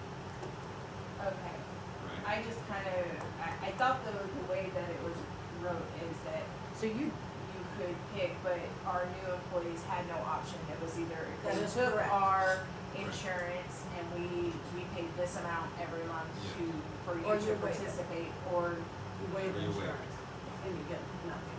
But I didn't know that, I thought the language was in there for any of our employees that were grandfathered in. They Possibly. in always had the option to take our insurance, but they were not allowed to go back on the stipend. That is Because correct. once the stipend is done, they're done. Because we would like to get rid of all the stipend. So you just want the health insurance. So let's just, can't we just at least approve the health insurance? It is negotiations. And by what I'm saying, it is negotiations, yes, but she has two things on here. Oh. And we can say we tentatively agree to point A. And then we can say, So what if the other we went and said up to 100 hours per year? I, So there's a set amount, and and that is under the legal. I would love to agree with you, Miss Hanley, but Yeah. I don't know. And that's why in negotiations with the collective bargaining, we get what they propose, we tell them what we propose, and then both parties kind of go and we both do our Right. research, and then we come back the next step meeting, and we say, well, this is what we found out, Right, and they right. tell us, yeah. But so these that's- negotiations cannot wait to US regular schedule. Correct, because I would like to get signed up for Absolutely. insurance by August 1 before Bex. But So you just wanna see that number in the CBA? That's I what- just, I wanna know, there was a law that Helva gave us when it came to insurance. Right. Or not Hours, insurance, if not you touch that. insurance, sorry.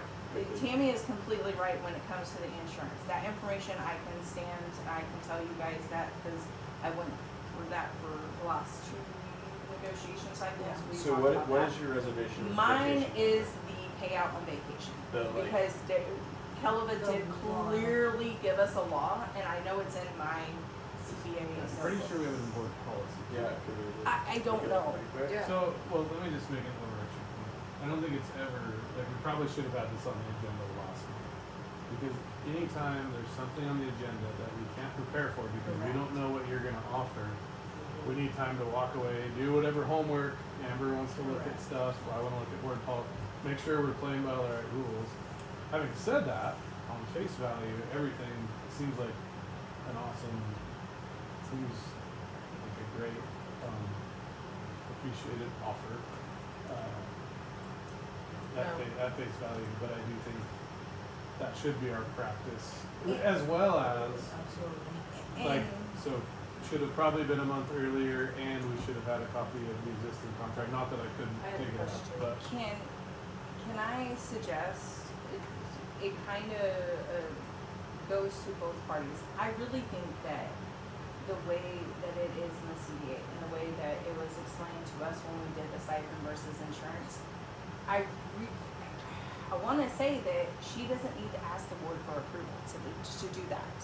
And I can call Helva and ask her, and then that item can be taken off. If she says it is legal for you to go from to give up your stipend and roll over to the insurance, that takes that time frame off of there for you. I'm willing to do that, because I really think the way that it was construed to us when we did the CDA and all of that is because we did have families in the same situation.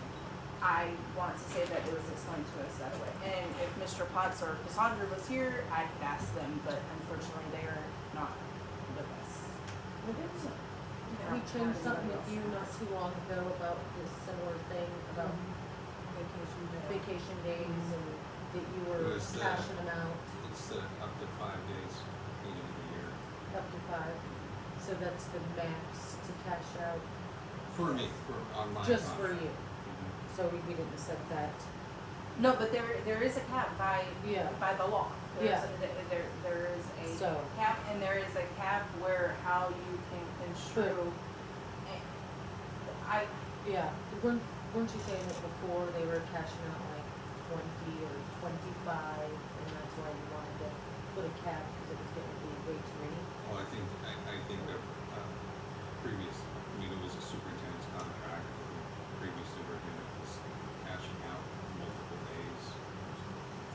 But, I mean, I wanna highly suggest that if you decide to table this, that we schedule a special meeting to finalize the negotiations before the end of the month.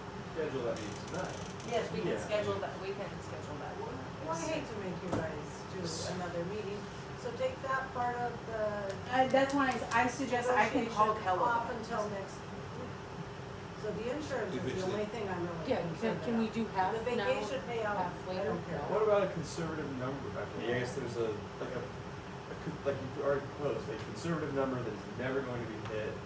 This is a good faith kind of thing. We're not just, I don't see that. There's a number in the law.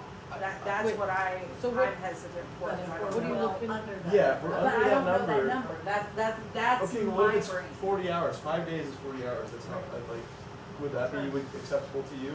Absolutely. Like that's certainly, I guess we should find the threshold, but it has to be like Can if you Joel, can we know look that's at your within CBA law. online? This is not a good night for my computer to crap out. Mine just died, Everybody- Eric. Everybody's just going out. Here, is fully I charged. was trying to pull Do that you have out. board policy on it? Yes. That's the first place I was gonna look. Yes, I just know I have the number in my, But do you really wanna have another meeting? I don't wanna have another meeting, I don't wanna make you guys have to have another meeting. And if you don't think I need board approval to get health insurance. I don't- if you I really think don't. That needs to be part of negotiation. that's what, Tammy, I don't think that it has to be there because we have it, but I don't know your contract, how it's worded, I don't. And you said you wanted to call us.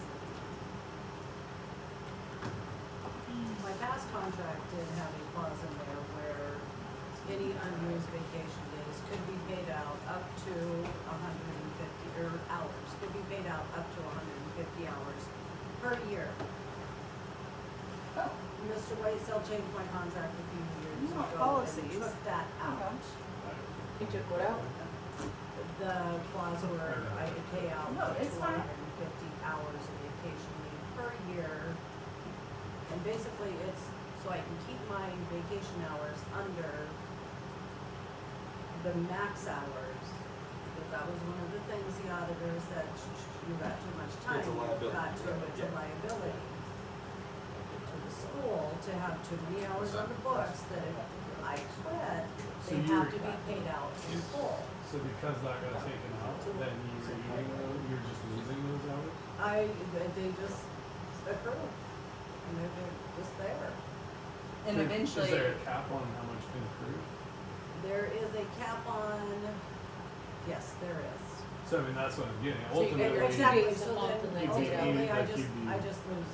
Right. Don't use them, you lose them. are you in danger of Yes. hitting that cap? Oh, yeah. So they say that would be one, because it'd be easy to, if you were not, we could kick the can and then come back to the table and figure that part Right. out, but. Okay. Well, it's not like tomorrow. I I'm clicked going on to it, lose but it. that's We what do it's- have Health time insurance is for more that. pressing. We could reopen negotiations a month from now if we get the Exactly. insurance side. Absolutely. Well, if they can't find it right now, I think that's what we should do. If you guys will give me a 5-minute break, I can try to call the lawyer. Oh, it's 9 o'clock at night. I don't think it's just gonna work out.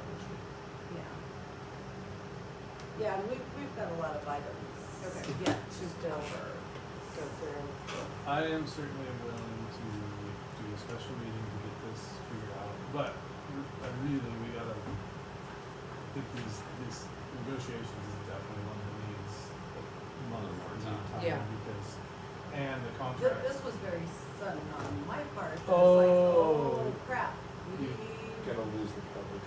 yeah. This was planned, we were talking months ago, said, okay, well, you're doing your negotiations in July, it's fine, Right. it's plenty of time. And then something happened that was like, oh no, we're gonna lose some insurance. Gotcha. Okay, Yeah, Tammy, I want you to look so I would at be this happy to because this do is that. exactly what I'm gonna Yeah, ask I you. know. This is how we wrote it in there, so it will change. So do So we right need now I'm getting that. so we I just, would like to be able to have the Just school look- insurance. we just leave that negotiations vacation open. payout. Yeah, we because don't, we don't the make a motion was just a further I motion just wanted tonight, to right? make Motion was FYI, open negotiation. You're almost capped out, right? Yeah, If, Yeah. and that was, Okay, I just wanna make sure. take your finger from the auditor, Sure. too Yes. many hours. I don't even think you're really tabling it, you're just not closing Not- negotiations. No, we're not tabling it, we will come back with a counter. So what does what do the meeting minutes say then, just that we We open opened. negotiations, but that's it? And then Yep. next month we would, or next time we meet, we would close negotiations. Right. Or on the agenda, it would just say counter possibility of closing negotiations with district clerk. And it'll know what I, Yep. Yeah. yeah.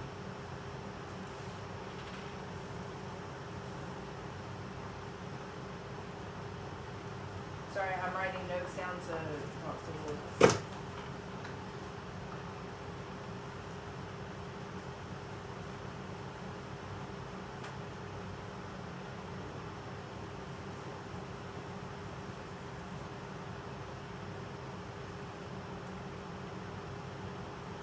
Okay. Ready? Cynthia questions? Yes, ma'am.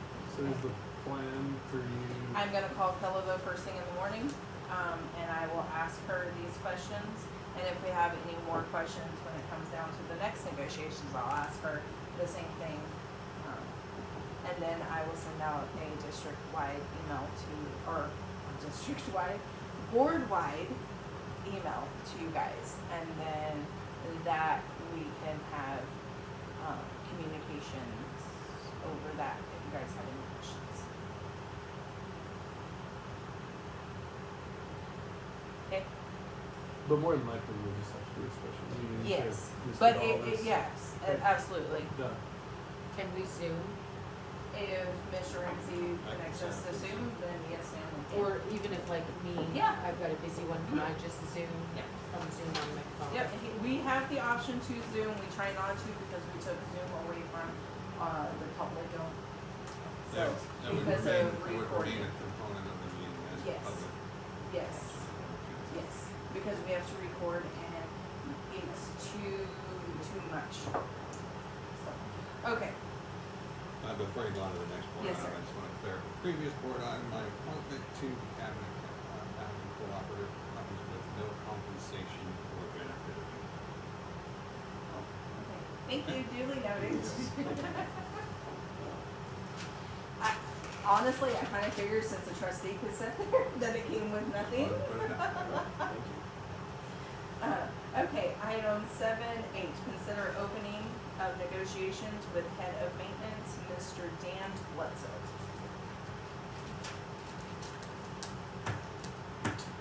He's not here, and I've not heard from him about what he would be looking for.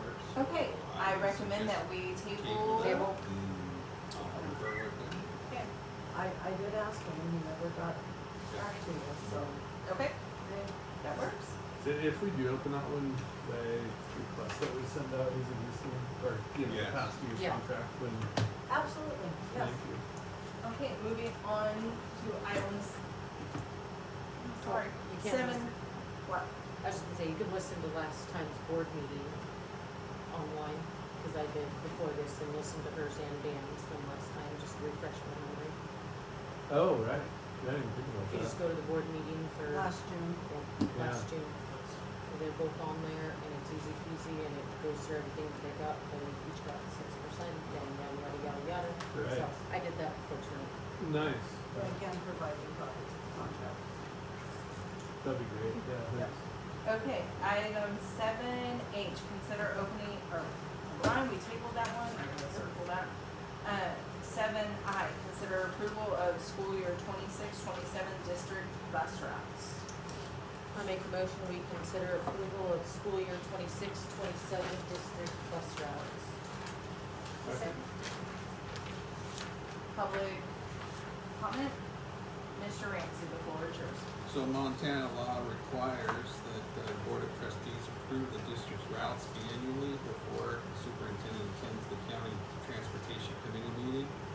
These proposed routes for the 26-27 school year remain substantially the same as last year, only one minor revision to the Heron route that will now include BJ Road. Bull River Route. The Bull River route will now include BJ, just off the highway to better serve students in that area. I recommend approval of the proposed bus routes so that they may be submitted as part of the district's annual transportation plan. So When this- is the annual meeting with the commissioners? So the 22nd of July. Are you sure And it's what not the time? 21st? What time? I want to say 9 a.m. I have it down on the 21st, is it the 22nd? Cause It may be the 21st. I called Okay. down there to be able to zoom in, and it said the 21st at 10 a.m. And the Blue Jay, is that the Blue Jay lane at the RV park? At the RV It's park, just yeah. gonna do a swing through It's just there, going to swing through there. pick up kids in front of their house rather than walking up the road. Okay, I have one other question. What is the hours that the state requires that we can have our kids on a bus? Elementary students cannot be on a bus more than 1 hour.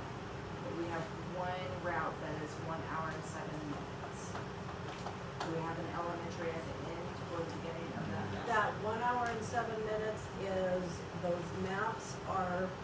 time the bus leaves the school. Right.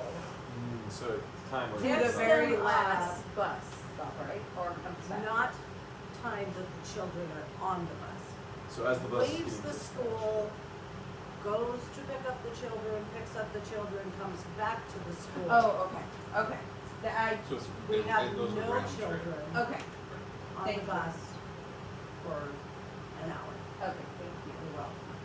That was my, because I thought Yes. years ago I had asked that question, and I Yes. thought it was an hour, and I was like, no, we're at 1:07. No, we make sure that that is Okay. not, we try to, if somebody was way out there and sometimes it just is.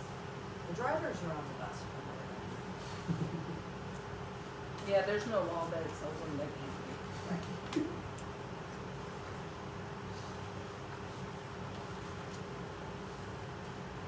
Who develops this? You guys or Carlos or who?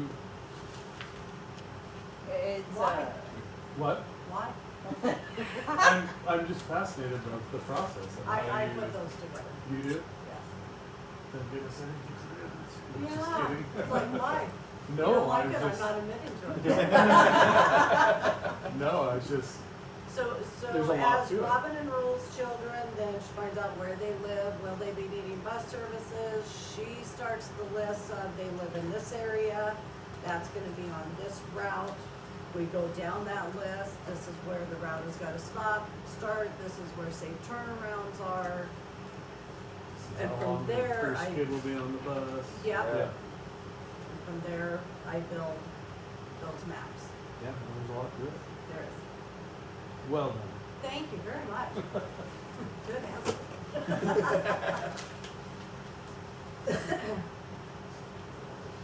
So, the Mirror Pond viewpoint, just out of curiosity, because that's my best route. That's what It's- comes up. I- It's, no, I don't. It's But South Forkable. Do we have River. any kids up that far, or is that just the safe turnaround That at is the South only Fork? safe turnaround is at the South Fork. If the roads were snowy, Yeah. conditions that you couldn't turn around where we do when the weather is good. So you have to base it off. Yeah, I was just furthest curious to if we have south more for kids a up safe there. turnaround. And no, we do not have anybody up there at this time. You the last one was not, no, you the last one from that? No, we've got one about 3 miles past us.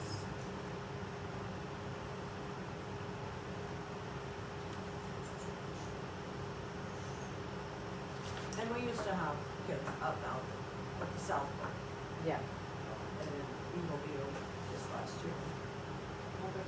And we don't- I haven't either. That's what comes up on Google Maps, so there we go. We don't have any of our e-route. We are not using the school vehicle for any e-route. We don't have those, or we're not using those because We don't have any of those. okay. It's a legal route. Okay, it's just, I'm just curious. Yes, no. Any further questions? It's good. Okay, Ms. Seaman? Trustee Bass? Aye. Trustee Bosford? Yes. Board Chair Miskowitz? Yes. Vice Chair Oldenburg? Aye. Trustee Ramsey? Motion carries. Thank you. Item 7J, consider approval of school year 26-27 emergency action plan. Is that the safety committee report?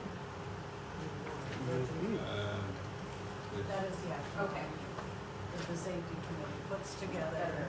Okay. It has been updated, with new call lists. Make a motion to approve the 2026-27 EAP. I'll second. Public comment? Mr. Ramsey, the floor is yours. Okay, District Policy 8301 requires the board to review the district school safety emergency operations plan at least annually and update it as necessary in response to changing school safety circumstances. The Knoxon Emergency Operations Plan was last revised in May 2024 and has been updated for the 2026-27 school year. Major revisions include updates to reflect current Montana Code annotated, incorporation of the revised revised incident command system flow sheet developed during the 25-26 school year, verification and updating of all emergency contact and call lists, revision of staff evacuation lineup assignments to reflect current staffing and room assignments, reorganization of the manual by moving evacuation procedures, hold, lockdown procedures, and emergency dismissal school closures from the overview advanced planning section into the emergency procedures section for easier access during an emergency. Two items do remain in progress and will be completed administratively following board approval. Updating the community site hold harmless agreements to reflect changes in property ownership and obtain new signed agreements, and updating the corresponding community site maps and placing the revised documents in the emergency operations plan binder. These remaining updates do not affect the district's emergency response procedures, but ensure supporting documentation remains current. The administration recommends board approval of the 2026-27 EOP according to policy 8301.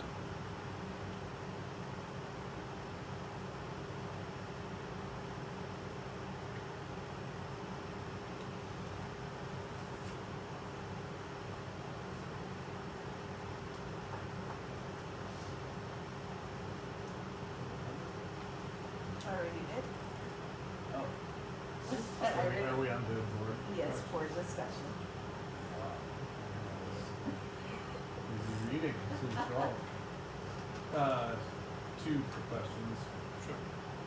One, I would be doing this in my real job, we should probably add something about the new evacuation route. It should be. I Clarification. think that it'd have to be in there. Upstairs? Like, Yeah. just says South Hill. Evacuation of the bill. Is it on there? Well. Yeah. Does it Maybe. state that they have to take the stairs instead of the hill, or? is Well, it just says evacuate to the hill. It's probably fine. What do you want to say? Upstairs to the hill? Evacuate up the fancy new staircase to the top of For the my hill. phone, A vista. The Vista stairs. With the trademark. You knew how long that Me, me. took. The other one, one thing that confused me, this is not from reviewing this, it was just from the phone tree procedures was super confusing to me. Maybe it's just who explained it to me. But do you feel pretty confident in all of the plans associated with? Using the EAP. phone tree, but, Yeah. we did enact it one time last year. I think that it could use some visual continuity updates. Did Uh, the phone message system? no. No, the phone Oh, tree, phone tree. the teachers. He's talking about the staff phone tree, right? The Yes, staff. correct. Yeah. I think some clarity could be brought to it. It's a visual assault. I do have a question about the bottom threads and the, gun and all of the active shooter things. When's the last time we had the sheriff's departments walk through the school and give us a threat assessment on how we? That was done not last year, 2 years ago, I think, wasn't it? I believe so. Yeah, I think it was 2 years. So Fielder's, office did it and, okay. I just know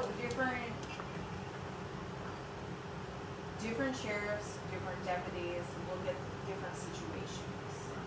So that was my, So once we're done with the elections, we can find out. I was Once just we kinda get through the curious. election, we'll contact Okay. whoever the new sheriff is and see if we can get some. Okay, cause I don't know if Rummel did it last time or one of his deputies, if they're here, It was if some they're deputies. gone.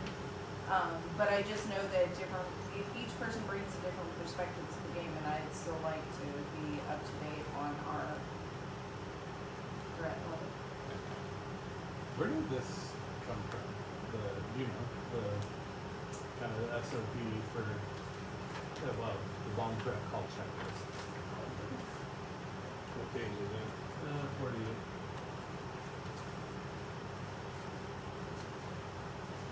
That, it seems to me like it's been, in existence in the UOP for some time, I don't remember originally. I just wonder if it's worth like a law enforcement type of review. I would imagine that's where it came from, right? At some point in time, this was people with expertise in this gave advice. I'm just wondering if it would be good to run these by the right. Just some of it's not very intuitive to me, which could just be my ignorance, but I think if this was developed 20 years ago, and I don't think it was. Well, it was developed last 20 years updated ago. in May of 2024. but that doesn't mean No, that we put this in absolutely. front of. But I'm people hoping with May of expertise in such 2024, When this was first put together, and I don't remember the first year, Mrs. Burt, Terry Burt was the safety committee, kind of chair. She worked with the commissioner, she worked with law enforcement, and it was when all the schools were coming together saying, hey, you've gotta have something. yeah. Ours has been used as a model for other schools who are still struggling to get it. So she worked closely with a variety of people in different fields and stuff. And then when Kirsten was here as our nurse, she was our safety person. She also went to all those meetings. Her and Dan went and worked with different people on updating, make sure we're current on the procedures. And like I said, our EOP has been used as a model for other schools to help them start getting stuff into place. Yeah, it's wonderful to have. I have a question, because especially on the bomb threat, does Miss Robin have the access? Because I would think that if we Yes, got Robin one, is she now, would. Yeah. Robin is now updating this as it needs to be done. Okay. I was just thinking that, like, it's a checklist and you have to put in things, so I would think that she's usually gonna be the one that answers the phone for Right. us. No, she has access, and she's a member of the safety committee, And is the most. actually physically does all the Does, updates. does all of the Do, updates. do our teachers have these in Robin's their going to be rooms? putting together a shared drive to place this in, so all teachers have access to it. Okay, and a shared drive. Yeah, Can we give them the paper copy? we sure can. I know probably Put on 90, your desk and. I know Yeah. 90% of our teachers and our staff probably find it very comforting to have it in the drive. But if we lose our Wi-Fi, if we lose our power, they don't have We can put access. copies together and put it in a green emergency. Okay, that was my only concern is if But power that's goes what out. that's what our flip charts are in our green emergency bank, is a summary for every situation. Okay, That they can easily go to, boom, here, boom, boom, boom, this is what I've gotta do in this situation. I was gonna say, Something I've like never that, seen the green They bag. are not going to look at. Well, that, I'm glad you said the green bag because I don't know. I know that we have green bags. There's Yeah. one right there. Every Okay. classroom has a green bag and it's, Every classroom and and in that bag, Is your go bag? it goes the go bag, Okay. you will grab your go There bag and are- your radio. flip charts in it, it is, I've got an I see it. emergency in this classroom, send it with the kid, we know, get people down here to help. Red and green, when we're doing our thing, it's like all of our kids are accounted for, or red, no, they are not when we're up on top of the hill. We have, the hill chart, where to line up, and here's your flip chart for, Okay. this is what you're I- asking about, teachers need to know. This is in a very summarized, boom, you go to, It's clear, concise, and easy to follow. and Okay. you flip it up and these are the steps, boom, boom, boom. If there's a sub in here, they know to look at this, familiarize themselves with it. Okay. Then, Mr. Ramsey, since you've already taken care of the paper copy, in case we lose power and Wi-Fi, you're good with it, right? Okay. Sorry, that's What else? old school brain of, It's nice to know it's all in place. yeah. It's also smart to have the redundancies. And then do we, Hopefully we'll never have Alternate to use it. evacuation routes to the hill. There's floor plans, if you're in this part of the building, go to this exit, this exit, this exit. The whole flip chart thing, so like I said, if a sub comes in, very clear, concise, it takes them just a quick second to scan over this, be prepared prepared for a situation if they're in here as a sub. This is part of the sub training, as well as all the teacher training and Okay. stuff. 3 weeks. And then do we, I would imagine when this was first pulled together, we got legal review a week. I think that would be a smart practice as two things, as it's updated through time, but also as laws change every once in a while, it might be good to get legal review. I mean, I think that's the place the school could get itself in trouble is if it had bad policy and consistent with law to begin with, and then I think it's important to have the right and defensible policy out of the gate. But just a thought.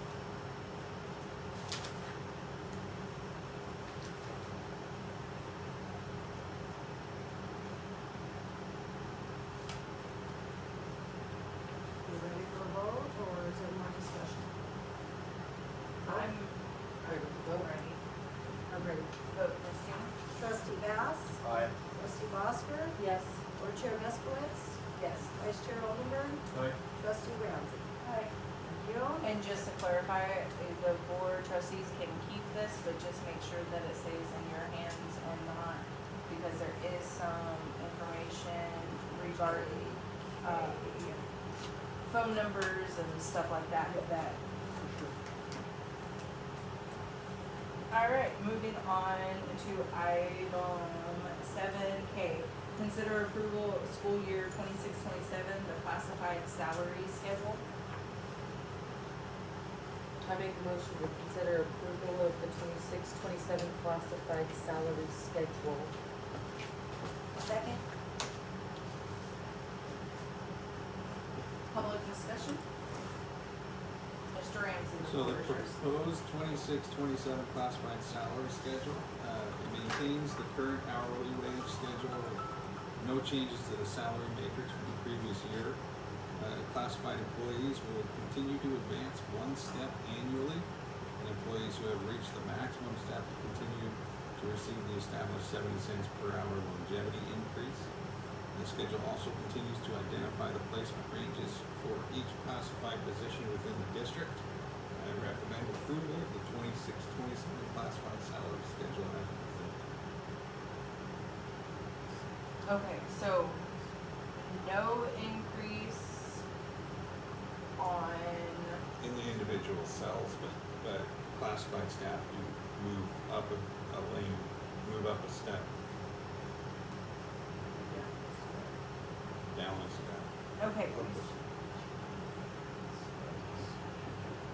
so no money increase on the steps. On the individual step, Right. right? So where is the money increase going? So classified employees, if they bump down a step, so they get a pay increase Mhm. as they go down a step. Well, So but next- that, they get that every year. Yes. If they, so why are we approving this? What are we approving? You're approving the salary schedule for the classified employees, it still needs to be approved annually. Oh, I thought if we were approving, there was a change to it. You still should approve it every year. Okay, thank you. It's maybe something we just overlooked in the past because. I believe so. Okay. We're Thank finding you. that there's No. some of that. I'm looking at it and I'm like, there's no change and there's Correct, no but- change on the math, so. Other than, now there's a year added and we're acknowledging Right. that it is board approved for this year. Okay, okay, Does that make sense? yep. I just wanna make sure I wasn't missing something that I, then again, was gonna approve and I didn't touch.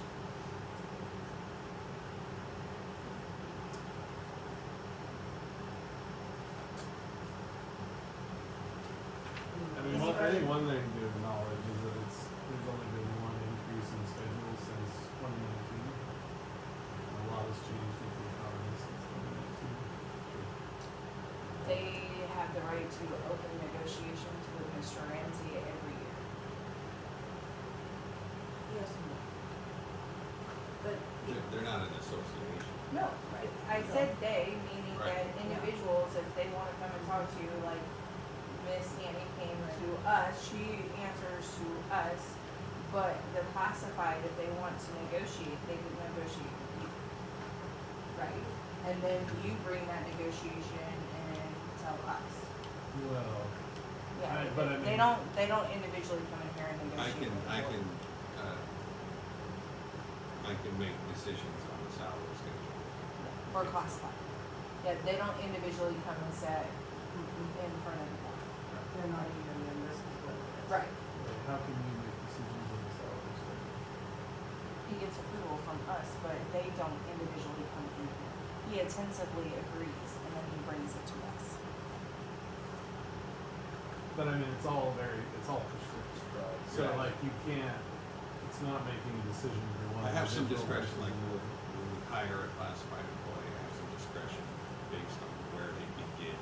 within the range. Right. Within the They have experience here, so they won't start at that grade 2, they'll start at 4, Right. that type of discussion. Yeah, so unless there was overwhelming, I'm just gonna say that I think it would be, that the right thing to do would be to review this, for next year and take a look at where, yeah, Okay, and when would you like to look at this? what's up? When? I wanna put it on the calendar so we don't forget, so give me a month, please. I don't know. So the way it is laid out now, every employee is getting an increase of 70 cents per hour. It's not like they're not getting an increase, it is just the starting rates. have Oh, not so the- increased. So if Yeah, you because look at if your they, grade there, one They're year. getting an increase. And then, As they- so as they- 1 year, As like they go if down. Miss Louise was to start this year or last year, and then she would go from this to this to this. Or, no, Oh, that's so this is just- different from grade. Yes. I'm sorry, I totally misunderstood Yeah, this. so she would start at 1, but next year she'd be at 2. So she'd go from 1057 to, if we were back in 19 and then 20. So the next year she would go to grade 2 and she would get 1236. So even though And then the the third starting year would be grade that. amount has not increased, all of our employees have moved down a step and get a 70-cent increase each year. Gotcha. This And- is very confusing. The reason why I asked you when you would like to is because we have the CPA, we also have other negotiations. So if you would like, I can put it on the master schedule so that it doesn't get overlooked and we could look at this. So, Okay, we are pushing 4 hours on this meeting, there is time limits, so if we wanna get through the rest of this, we gotta move.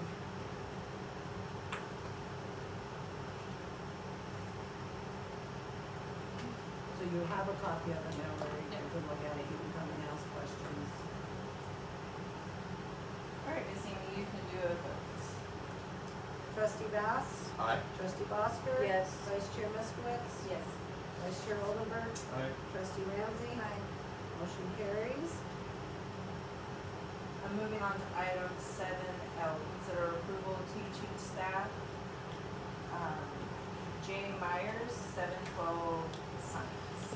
I make a motion, we consider approval of teaching staff Jay Myers, 7 through 12 science. Second. Public comment? Mr. Ramsey, the floor is yours. Yeah, based on the interview, application materials, and reference checks, I recommend the board approve the hiring of Jay Myers, Jay Lane, as our 712 science teacher for the 26-27 school year. While Ms. Myers currently holds a Montana English endorsement rather than a science endorsement, she brings 19 years of successful classroom experience, outstanding communication skills, strong classroom management, and a proven ability to build positive relationships with students. Throughout the interview process, she was candid about the challenge of transitioning to a new content area while expressing genuine enthusiasm for the opportunity and a willingness to invest the time needed to proficient in the curriculum. Under Montana licensure provisions, she is eligible to teach in this assignment while working toward adding the appropriate endorsement. I believe Ms. Meyer's experience as an accomplished educator positions her for success despite teaching outside her primary endorsement area. As a veteran science teacher myself, I will provide ongoing mentoring and content support throughout the school year to assist with curriculum, instruction planning, and science-specific concepts as needed. Given her strong instructional background, collaborative attitude, and commitment to professional growth, I am confident that she will provide a positive addition to our staff, and I recommend that the board approve her for employment. Board questions? Is she a long-time resident or new here, or what's? She was a resident of Troy, and she worked at Troy Schools for 4 years. She worked in various other schools in Montana and other schools. So would she be pursuing that endorsement then? That is something that we did talk about during the interview process. It was something that she would be potentially interested in. Well, I mean, to have the provisional, she has to be working towards it. Is that She doesn't correct? she doesn't need to have a provisional. She is a Montana licensed teacher. It's just a So test that all she this has to all this will do as far as OPI is concerned is they'll make a note of a teacher teaching outside their endorsement area. She has a master's degree and she's a Montana certified teacher. Incorrect, she'd only have to take a test once she feels comfortable. Once all she would have to do to add the science endorsement is to pass the praxis test. Okay, so that would occur prior to starting? Not prior No. to. No, she has the time to do that, and I've talked to her about that. And encouraged her, let's look at that and get a year of science under her belt and learn the content, and then we can go forward with adding the endorsement. Okay. Sorry, my ignorance with terminology, but I mean, effectively, it's provision. That's something, she It's couldn't not just do it forever. She It's would not- have to get the endorsement. No. She has it. She is Montana certified. She has a class 1 Montana teaching certificate. Yeah. In order to add on your teaching certificate, you have your endorsements. That's what you're endorsed to teach. It doesn't mean you're unqualified to teach another subject. A history teacher can get hired to teach math, if the need is there. As far as Montana, as far as OPI is concerned, she's fully qualified to teach. We just get a little note on our accreditation, she's teaching outside her endorsement area. But it's not provisional.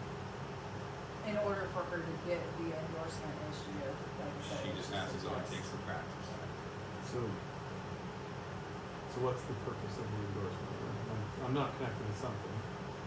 The purpose of the endorsement is you've gone through the college coursework, right? You've learned that subject, and that states that you've earned enough college credits to go and teach that subject.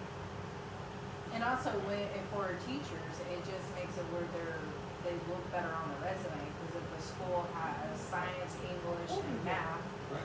then they could go teach those 3, and a school might look them better because they might have turnaround all the time, so they could move that teacher more.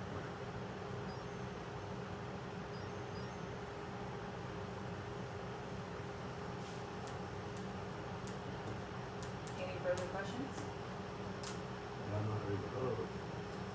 Yeah, that's something I don't get still. Okay, let's help you through it. So if they don't have to do it, they're just doing it for their own benefit? What, getting the endorsement? Getting the endorsement, right? Like I'm a math teacher. I can hire as a district teacher. In order to earn the teaching certificate, you have to pursue an endorsement. Right, yeah. I'm gonna be a history teacher. I'm gonna be a history teacher, you've got to have an endorsement. Once you have an endorsement, you are allowed to teach outside of Because that you're certified. endorsement. But the school is going to get a note on their accreditation of a teacher teaching So in the interest of reconciling that, she would pursue. In the interest of taking care of that and getting that note off our accreditation, she could pursue taking the praxis test in science and getting the science. But that is, her employment is not conditional. on- Absolutely not. Should it be? No. Or you legally can't. Well, I No. disagree to a degree. What if every teacher here was teaching out of their endorsement? Well, I really don't see that happening. I think it's. So- People need expertise to some Yeah. level to effectively teach a subject. Correct. And this is what, chemistry and physics? This will be everything from 7th grade science to chemistry. So, would it make you feel comfortable if we put in there that she has a time limit to get it? No, I don't no, know that we can do can. that. I was just, okay. no, I just wanna understand the process that we're signing up for, but in an ideal world, we would Remember, it's a hire 1 year. an endorsed science teacher. No. We don't have that. I think we don't have people breaking down our doors to work here is our problem. Totally. And remember, I mean, It's a 1 year, she's And coming in as a non-tenured. it's only a 1 year contract. Tenure doesn't follow you from school to school. Right? So it is non-tenured, Correct. 1 year, she's got 3 years, and then before tenure kicks in. But we can encourage her to get her science. Yes. And what would be her encouragement to get her science? If we can't tell her she has to in order to teach science more than 1 year, what is our encouragement? Our encouragement. now why can't you tell Just them down the they have road, to? she may. As they said that we couldn't. She's so- already expressed Move on. interest that she's there, That she likes it here. that she wants to be here, she's been in our building before, she loves our kids, she's Okay. been here with Troy's been here, it's very complimentary of the behavior of our students. Sweet. Love to hear that. Yeah, So her pursuit of the endorsement is on a handshake, but you trust it. And that is Yes. as far Now, as, that's because we can't force her to do the test. No, Do- why, we can't force her to do the test, but why can't we put that in our job description? what, Like, the science endorsement. Well, when we do a provisional, when the somebody science comes, endorsement wasn't the job description. so, like, I don't when, think this is a provisional, but she's a no, teacher. I was saying, like we do with their provisional, it's a 3 years, so if they do not do their provisional within those 3 years, then, So that's for certification. yes. But she's already certified in the state of Montana to be a teacher. Does that help any of that No, discussion? yeah, I'm comfortable voting now. I Okay. really wanna understand that part Right. of it. The other part though is, do we need to, I can't remember, his name, awful. We're probably gonna have to revote or redo your contract. Not at all. right? My contract's 0.5 superintendent, 0.5 K-12 principal. That's what we did on the other one. Because we were very confident in the past.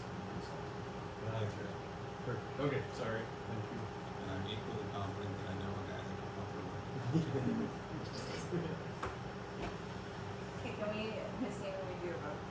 Yes. Trustee Bast, Aye. trustee Blosker, Yes. board chair Beskowitz. Yes. Vice chair Oldenburg, Aye. trustee Ramsey. Aye. Thank you.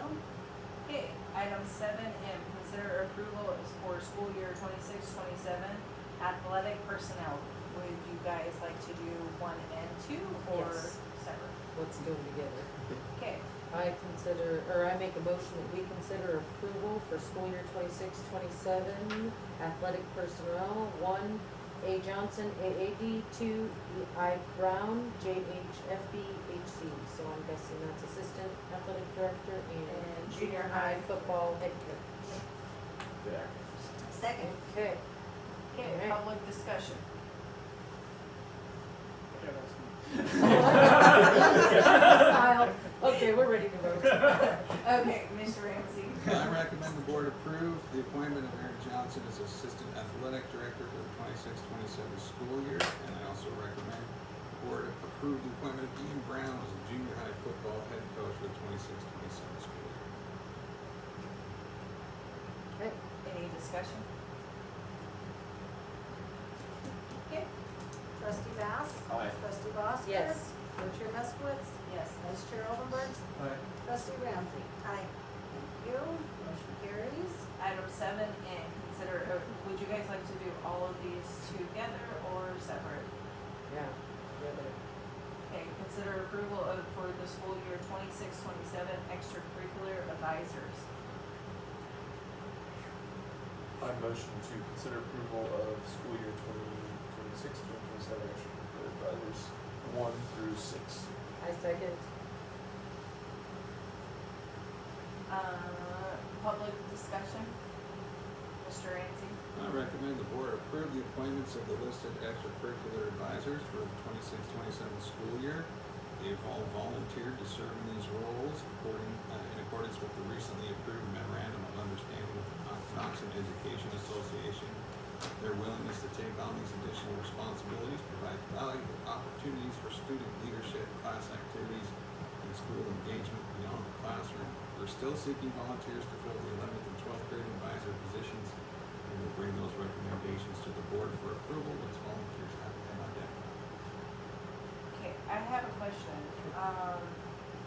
I know that this is volunteer, but do our kids understand that their advisors might change from year to year? I think most of our kids, I know, some of our 7th and 8th graders thought that theirs was gonna move up with them, and some years they're not moving up, so can we, They've always changed. They've always, so, not always, sometimes, okay, so at some points, the advisors have moved up with the kids. And sometimes teachers say, hey, they request a shift to being a different advisor. okay. This is different than their AT. Oh, yeah, I teacher. know. This is their class advisor. So this is different than, This is the one who gets them to be fundraisers. This is the one Fundraisers. that does the hallway, doing the, yeah. I just ask that we can relay that it's on volunteer basis to our students so that they Yep. understand that.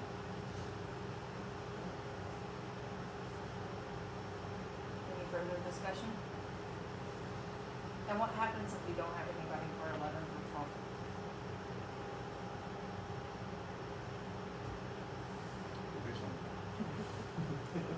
You? I'll work in the capacity. Easy. Yeah. Okay, Miss Amy. Trustee Bass. Aye. Trustee Bosker.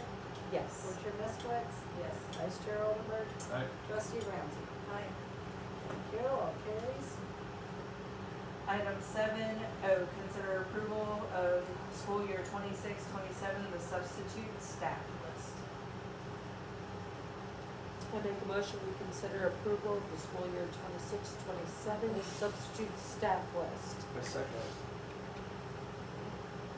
Public discussion, I looked at it, looks good. Mr. Ramsey. I recommend the board approve the individuals listed on the substitute teacher roster for 26-27. Having regular subs available will help to ensure effective operation of our school when regular staff are absent. so I didn't recognize all the names, are they all returning, or some of them new folks? They're all New to the returning. school? All returning, These look all returning to me. I didn't see them here. Yeah, I believe it's all returning. I knew all of the names. So since they're returning, they're all been fingerprinted and background checked. Yes. That is correct. Okay. Hey, Miss Amy, can we do it? Trustee Bass. Aye. Trustee Bosker. Yes. Co-chair Meskowitz. Yes. Vice Chair Oldenburg. Aye. Trustee Ramsey. Aye. Motion carries. Thank you. 7P, consider approval of out-of-district students, high school. None. Okay. So moving on to item 7Q, consider approval of out-of-district students elementary with Trout Creek sustaining. Make a motion, we consider approval of out-of-district elementary students. Second. Public comment? Mr. Ramsey. Let's approve the students that are out of district in the elementary. There is only one this time. Yep. Yeah, that's the one that's also, Can we note the 4-year-old kids is the next vote? well, it's the same student Yeah. as pre-K. Correct. Yeah. But you have to approve them separately. Okay. Can we get a vote with Trout Creek sustaining this year? Trustee Bass? Aye. Trustee Bosker? Yep. Vice Chair Oldenburg? Aye. Thank you. Consider, item 7R, consider approval of the 4-year-old students. Can I get a motion? Consider approval of 4-year-old students. A second. Is that your Public. favor? Yes, ma'am. Okay. But do we need to modify that and have it be pending the state testing? Is that qualified? That was done in the spring, wasn't it? Well, according to this list, that one has not been done yet. Has not been done. Correct. Because they just moved to the area. Oh, they just Okay. moved to the area this morning. Okay. If they don't pass, they won't, but if otherwise they're approving it, we can get a Right, program we just going. thought we'd go out and didn't get the. Otherwise, they won't be involved. Yeah, so I'm just gonna have Netflix. Can we please modify it? Mr. Bass, will you please modify your motion to approve the 4-year-old student pending testing? Approved 4-year-old student pending acceptable testing scores. Thank you. Acceptable testing. Mr. Anderson? Pass. This is our second year here with this 4-year-old program. I think we have a lot of success with it last year, and I'm sure our students want to be in. Any other questions for Mr. Ramsey? Okay, can I get a vote with Trout Creek trustees abstaining? Trustee Bass? Aye. Trustee Bosker? Aye. Trustee Oldenburg? Aye. And before I let you guys go to adjournment, can I get all of you guys to do your walkthrough before we, have school in session? Like sometime this summer? Yep. I would.